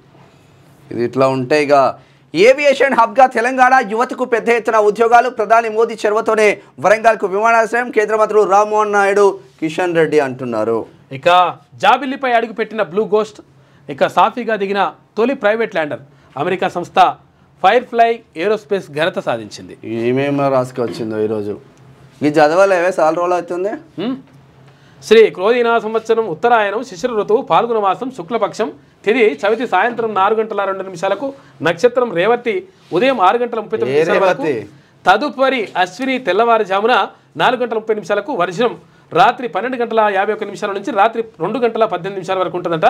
రాహుకాలం ఉదయం 8:02 నుంచి ఉదయం 9:31 వరకు. దుర్ముహూర్తం పగలు 12:51 నుంచి పగలు 1:30 వరకు. పునర్దుర్ముహూర్తం కూడా ఉందంట. పగలు 3:13 నుంచి సాయంత్రం 4 గంటల వరకు. అమృతకాలం రాత్రి 9:56 నుంచి రాత్రి 11 ఈ టైంకు అమృతకాలంలో బయటికి వెళ్దామంటే అమృతం తాగే టైం అవుతుంది కాబట్టి అప్పుడు బయటికి వేడు. ఇక ఈ రావు కాలం అనే పడుతుంది, నువ్వు నక్షత్రం అనే పడుతుంది, అన్ని చేసుకొని బయటికి వస్తలేడు. సొరంగంలో మరణ మృదంగం. అయితే నాంచుడే లేదంటే కూల్చుడు. కాంగ్రెస్ పాలనలో ప్రాజెక్టుల దుస్థితి ఇదే. ఓ అయ్యా, సుంకుశాల ఎస్ఎల్బీసీ అన్ని కూరు. దీనికైతే మీకు నిజంగా ఇవి రాసుకొస్తే కేటీ రామారావు తర్వాత ఇక్కడ కాళేశ్వరం గురించి ఎందుకో రాకపోతే గట్టిగా మాట్లాడితే నిజంగా మేడిగడ్డ కుంగుబాటు ఎందుకో రాకపోతే వీళ్ళందరూ గట్టిగా మాట్లాడితే కాదు వీళ్ళు తప్పును కూడా ఒప్పి చెప్పగలుగుతారు. వీళ్ళు గట్టిగా మాట్లాడితే కాంగ్రెస్ కు మామూలు ఉండదు లెక్క. పాపం ఏం చేస్తారే వాళ్ళు. రేవంత్ రెడ్డి మాట ఎవరింట్లో రేవంత్ రెడ్డి వస్తే ఒక్క మంత్రులు ఎత్తలేడా. సొరంగం కూలింది కేసీఆర్ వాళ్ళేనట. మంచిగానే ఉన్నది. 48 గంటల్లో నీళ్ళు ఇవ్వకుంటే ధర్నా. మంత్రి ఉత్తమ్ చాంబర్ ఎదుట ఆందోళన చేస్తా అని చెప్పేసి కేటీ రామారావు అంటున్నారు. రైతు భరోసా ఏమైంది? మహబూబాబాద్ ఎమ్మెల్యేను నిలదీసిన రైతులు జవాబులు ఇవ్వలేక నీళ్లు నమిలిన మురళీ నాయక్. ఏం చేస్తాడు మరి నీళ్లు నవ్వలేకపోతే? 37వసారి ఢిల్లీకి సీఎం అంట ఎప్పుడు ఒకటోసారి రెండోసారి అంటుంది ఈమె. ఎస్సీ ఎస్టీల నిధులు గ్యారంటీలకు హామీల అమలుకు డబ్బు లేక కాంగ్రెస్ సర్కార్ ఆగమవుతుంది కర్ణాటక. కొత్త రేషన్ కార్డులు ఇంకెప్పుడు ప్రకటనలే పంపిణీయేది, సీఎం ఆదేశాలకి అతిగతి లేదు, 15 రోజులైన చర్యలు లేవు, మార్చి 1 నుంచి ఇస్తామని మొన్నటి వరకు హడావిడి చేసిర్రు. ఇక పైలట్ గ్రామాల్లోనూ ఒక్క కార్డు అప్లై చేసుకోమన్నారు, అది ఎప్పటి వరకు అప్లికేషన్ పెట్టుకోవాలో ఏది లేదు. మరి ఆర్థిక వృద్ధిలో అట్టడుగు, జిఎస్టీ రాబడిలో అత్యల్ప వృద్ధి రేటు 1%తో దేశంలోనే చివరన తెలంగాణ. నీరాకేఫ్పై ఓ మంత్రి కన్ను, లీజు పేరుతో ఆర్థిక సంస్థ స్థలాన్ని కొల్లగొట్టేందుకు యత్నమంట. తమ బంధువుల ద్వారా పావులు కదిపిన మంత్రికి వత్తాసు పలుకుతున్న ఓ విభాగం ఎండి కార్పొరేషన్కు ఇస్తామంటూనే మరోవైపు కొరీలు పెడుతున్నట్ట. అధికార రాజకీయ వర్గాల్లో మంత్రిపై గుసగుసలు. సన్ఫ్లవర్ రైతు గోస పట్టదంటున్నారు హరీష్ రావు. బిల్లులు క్లియరెన్స్ కు 15% కమిషన్. ప్రతి నెల 15,000 రూపాయల నష్టం అంట. ఏందో పెండింగ్ డిఏలతో ఉద్యోగులకు తీరని వేద. ఏమి ఇట్లా అంటుంది. మొత్తం మీద ఇక ఆల్రెడీ ఎమ్మెల్సీ ఎన్నికలకు సంబంధించినటువంటి ఓట్ల లెక్కింపు అనేటువంటిది ఆల్రెడీ 8 గంటలకు ప్రారంభమైపోయింది. మధ్యాహ్నానికి కొంతవరకు క్లారిటీ వచ్చే అవకాశం ఉంది. సాయంత్రానికి 2 టీచర్ ఎమ్మెల్సీకి సంబంధించినటువంటి పూర్తి ఫలితాలు వస్తాయి.